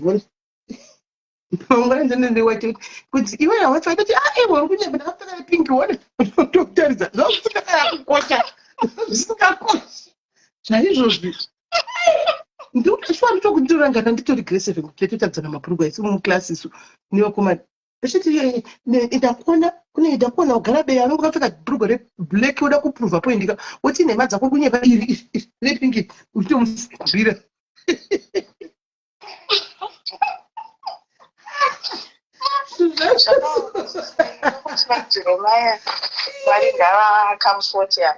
mwari ngavanyaradzi ndaona pavabvunzwa nejournalist vada kuchema vatadza kana kupedza havada kuchema aiwa zvinorwadza sisimere. It's not easy because the whole world is watching, your family, your kids, everywhere. It's not easy. People now will be making a joke out of that. Joke chai. Sisimere vanhu kunze uko vanhu vakaoma, vanhu vatisisina moyo kana tazogara. Senge pasocial media. Social media yacho yekuzvikondrola iwe wega pache zvako. Otherwise ukasangozvikondrola iwe pache zvako tara chokwadi unongoita wild ho. Zvatongo zvacho zvekuti wega unopora chimbocheka sanity yako kuti ndichiri normal here kana kuti handisisiri normal ndichiri right here kana kuti pane zviri kuitika unopora chitozvitesa wega chokwadi kuti unomhanya bani unomhanya bani zvekwamwari chaipo alright kona thank you very much zvakaoma diaries techimbotandara hedu asi ndakuinda zvangu asi kana mukaona ndouya pano kudai ndianizvo Geti wafonera vese zvokuti verenga maiwe panto nepati 1 nepati 2 aiwa kana vangu uya vataura nyaya yavo geti wafonere izopane data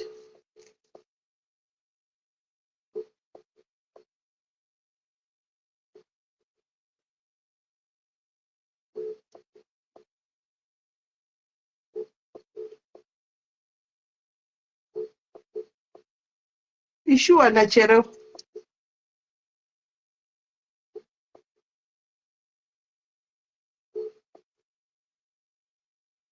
avari kunyora chidairai zvanzi ndisewo mugroup vari kuti kudiko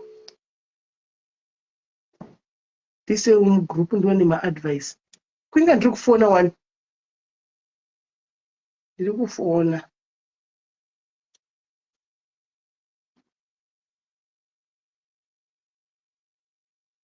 nyecho yakareba we uvanza ndikwanise kuansa baba varipo right regai tiverenge nyaya yacho tinzwe manje tokubvunza saka maadvice unombowana se baba vacho varipo isu hatidi munhu anoenda baba varipo kuti unofa kuya uri wega baba vasipo kuti ujoine unyazotondedzera nyaya yacho zvaitinyadzo kuisisa vasikana mukaona ndauya pano kudai ini ndatambura ini sorry nyaya yangu yakati rebei handina rugare kana mwana womurume wangu aripo ndakarorwa 2020 nemurume wangu asi iye angabva kurambana nemuxhosa 2017 vane mwana musikana vese 11 years now so kubva zvavasiyana muxhosa akati mwana haufi wakamuona so pandakazoroorwa naye murume wangu mwana akatanga kuiswa bedway pese paanouya handina rugare mumba ndakuita sendiri pabarika nemwana okay regai nditi dzokerei kumashure 2022 ndandine nhumbi yefestibhoni yangu mwana akawiswa mai vacho vaiti vawana basa so ndofanirwa kugara nemwana iyeye kosi pandakadana nababa ava ndaiziva vane mwana inini nhumbu yangu yaisada zvokuwacha chero dzemurume wangu ndaitodana vatete vangu vondibatsira so rimwe dhei ndakaudza mwana kuti rongedza hembe dzako dzakasviba ndikuperekedze dzinowachwa nemusikana webasa kumba kwenyu aitove makuseni ndokupfeka gauni rangu ndakaperekedza mwana ndokumusvitsa pedo nepamba ini ndokudzokera so ndamurodhi ndakaona kuti handina belt repagauni pfungwa dzangu dzikati maybe radona ndokufamba ndichitarisa but ndakazodhumana namai vemwana uya murodhi ndokuti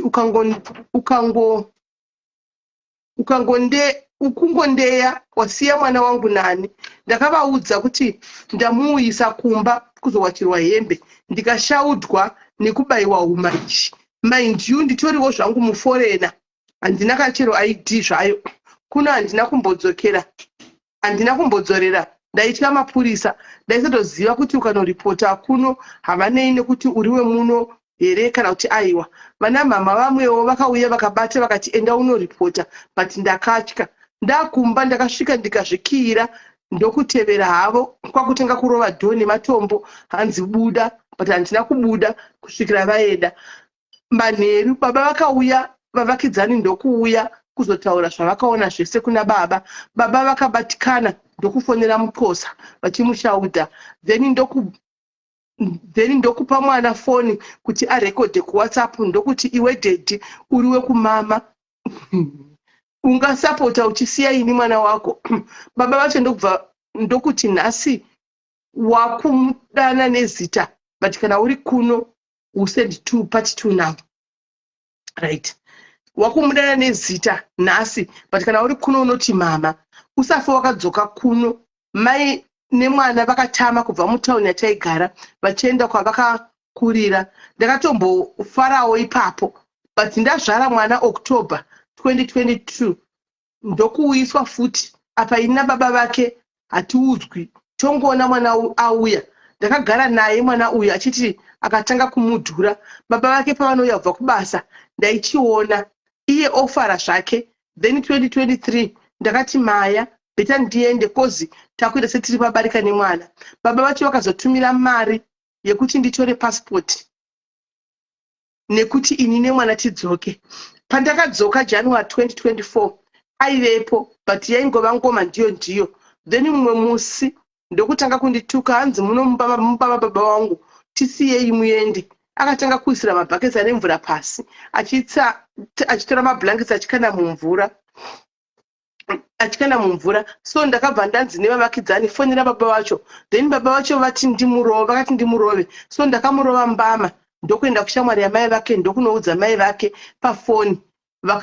Akanzi enda kumapurisa. Ndakazongoona vhani yasvika naye nefriend yamai vacho ndokuti mwana wenyu here uyu. So ndakuda kuexplaina akabva atopindura iye mupurisa akati mwana anoda social worker. Social workers uyu hatikwanisi kusunga hauna mhosva. So baba vake pavakasvika vakamuti pack and go nefriend yamama wako ndokuenda. Then December mwana boom auyazve. Zvakaoma, same thing tainisana every day. Hagoni kutaura neni mushe, hee mubama baba vangu, hee mari yababa vangu, hee endai mutisiye tega. Ndokudzokerazve kuna mumbu vake. Baba vake vakati please mining uya utore mwana asati ndaenda naye kuzimu.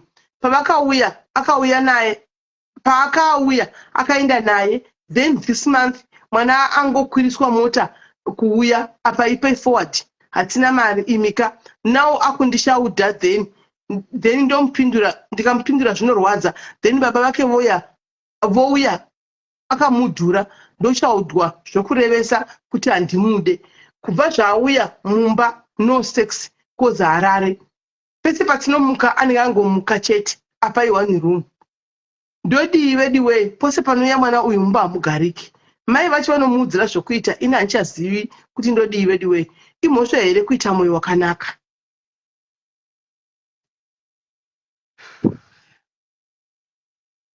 Heyo nyaya yauya iyi. Heyo nyaya yauya. Saka mai varikudadzana ngatiibatei mangwana. Hamoti munozviona sei? Regai tiibatei mangwana. Hamuzviona sei? Regai tifunze kuti baba vanobuda nguva yemangwana. Toida kuti vauye vataure pandai kunyaso kubvunza. Baba vanobuda nguva yemangwana.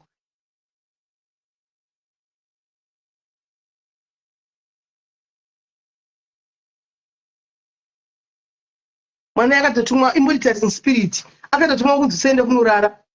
Usarare ugare disturb. Izvo hachavati. Naivo havachavatiwo zvakaoma. Ende chinonetsa nyaya dzakadai so zvechokwadi akangwanga akamudhira mumhino kutonzi pane zvawanga uchimuita.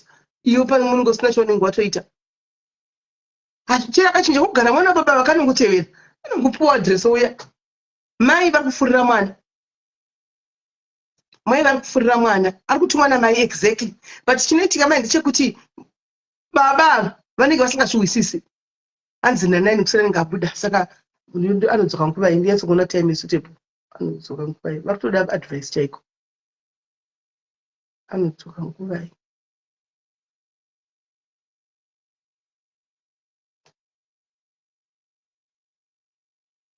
Anzi mwana 11 years.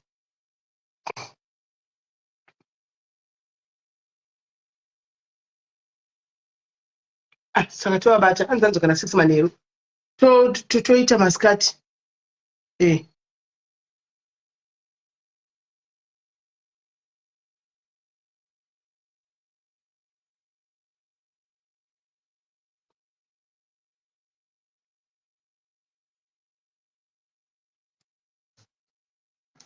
Saka tovabata mangwana guys. Hanzi vadosacha nekurova. Asi kurova vakati vakanzi nemurume romurove semwana vakarova mbama. Kunganzi kurova here kunzi. Amen. Aiwa regai vakusanangurirai mangwana. Regai vakusanangurirai mangwana. Regai vakusanangurirai mangwana. Regai vakusanangura mangwana. Zvakanaka chose. Regai vakumbotai patoni. Retirement maskati.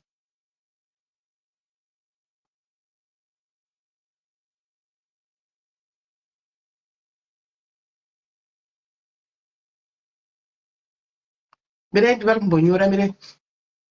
Anzoringai text yangu padenga pa. Iripi text yangu ndisikiona. Kuna text. Hapana text. Hapana text kandi. Takatonyora message yavo vari kunyora. Mutatora.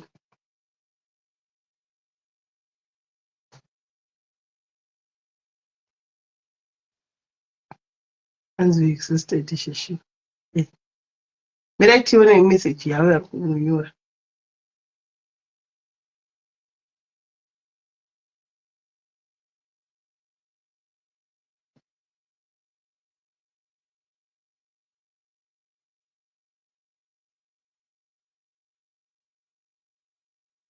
Varume kusina pavanongoparirawo.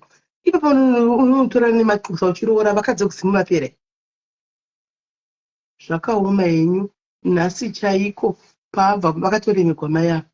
Vakutoramba achinyora mameseji paabva kubasa awana mwana akamudhura ndokutanga kundishaudha mwana wacho aripo. Hani munati murume ndianoshati mwana ashaya respect. Ari kutuka mukadzi mwana aripo.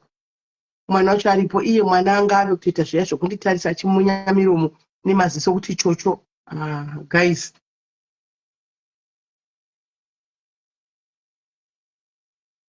Kwai mwana wavo kuita zvokuti vachitukwa nababa.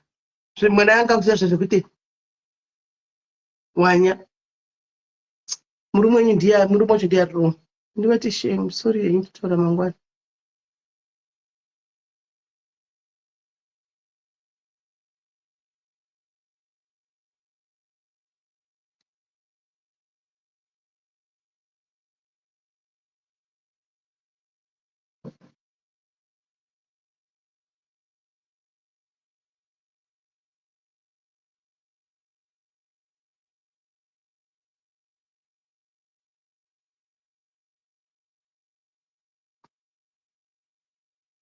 Kana mwana akuti kuti chocho. Wodi. Murume wedambudziko aiwa regai tigoivhiya mangwana vakawana vatosangana nazvesvi. Vakawana vatosangana nazvesvi. Regai tigoivhiya mangwana vachauya mangwana. Vari kunyora vatori nedambudziko chairo. Shame. Vanoiswa poison vanhu South Africa havana ganda. Anotumwa mwana kunzisa poison. Ende mwana 11 years asungwi. Panongozwa kuti kwafa mufone naye nyamba inoenda. Unoona. Saka guys regai ndokona mangwana ndobatai mangwana rika. Ndobatai mangwana kuzvi 2-3 uko. Kuzvi 2-3 ndokubata ikoko. Kuzvi 2-3 andika ndokubata ipapo guys. Andika uve neusiku kwakanaka guys. Please stopai mani zvokuya kuseri kuma inbox kwangu uchiti kutandira zvinhu zvemuma street please. Don't do that. Mozoda ndikubloke here mauya WhatsApp ndokubloka imoda. Mauya nechi screenshot sina basa rose ndokubloka. Musazodaro anditika. Atite zvatukuita panapa. Takatuta magaba wani. Takatuta mabhegi takatuta nezvimagaba zvedu zvimachi takatuta. Saka zvichireva kuti chero chi we are not bothered and we are not bothered and we don't care. Let them run in inside iroro. Nditi. Right. Saka guys muve neusiku hwakanaka guys. Morera bo. Tobatana mangwana. Sisi wendi muri sei. Chitege ndoti ndakaisa doro riya mfiriji. Mina ndiri ndakaisa mufiriji doro yari yamangwana. Andimona ranga rakunditora kapai vai. Tobatsana mangwana. Bye bye guys. Good night.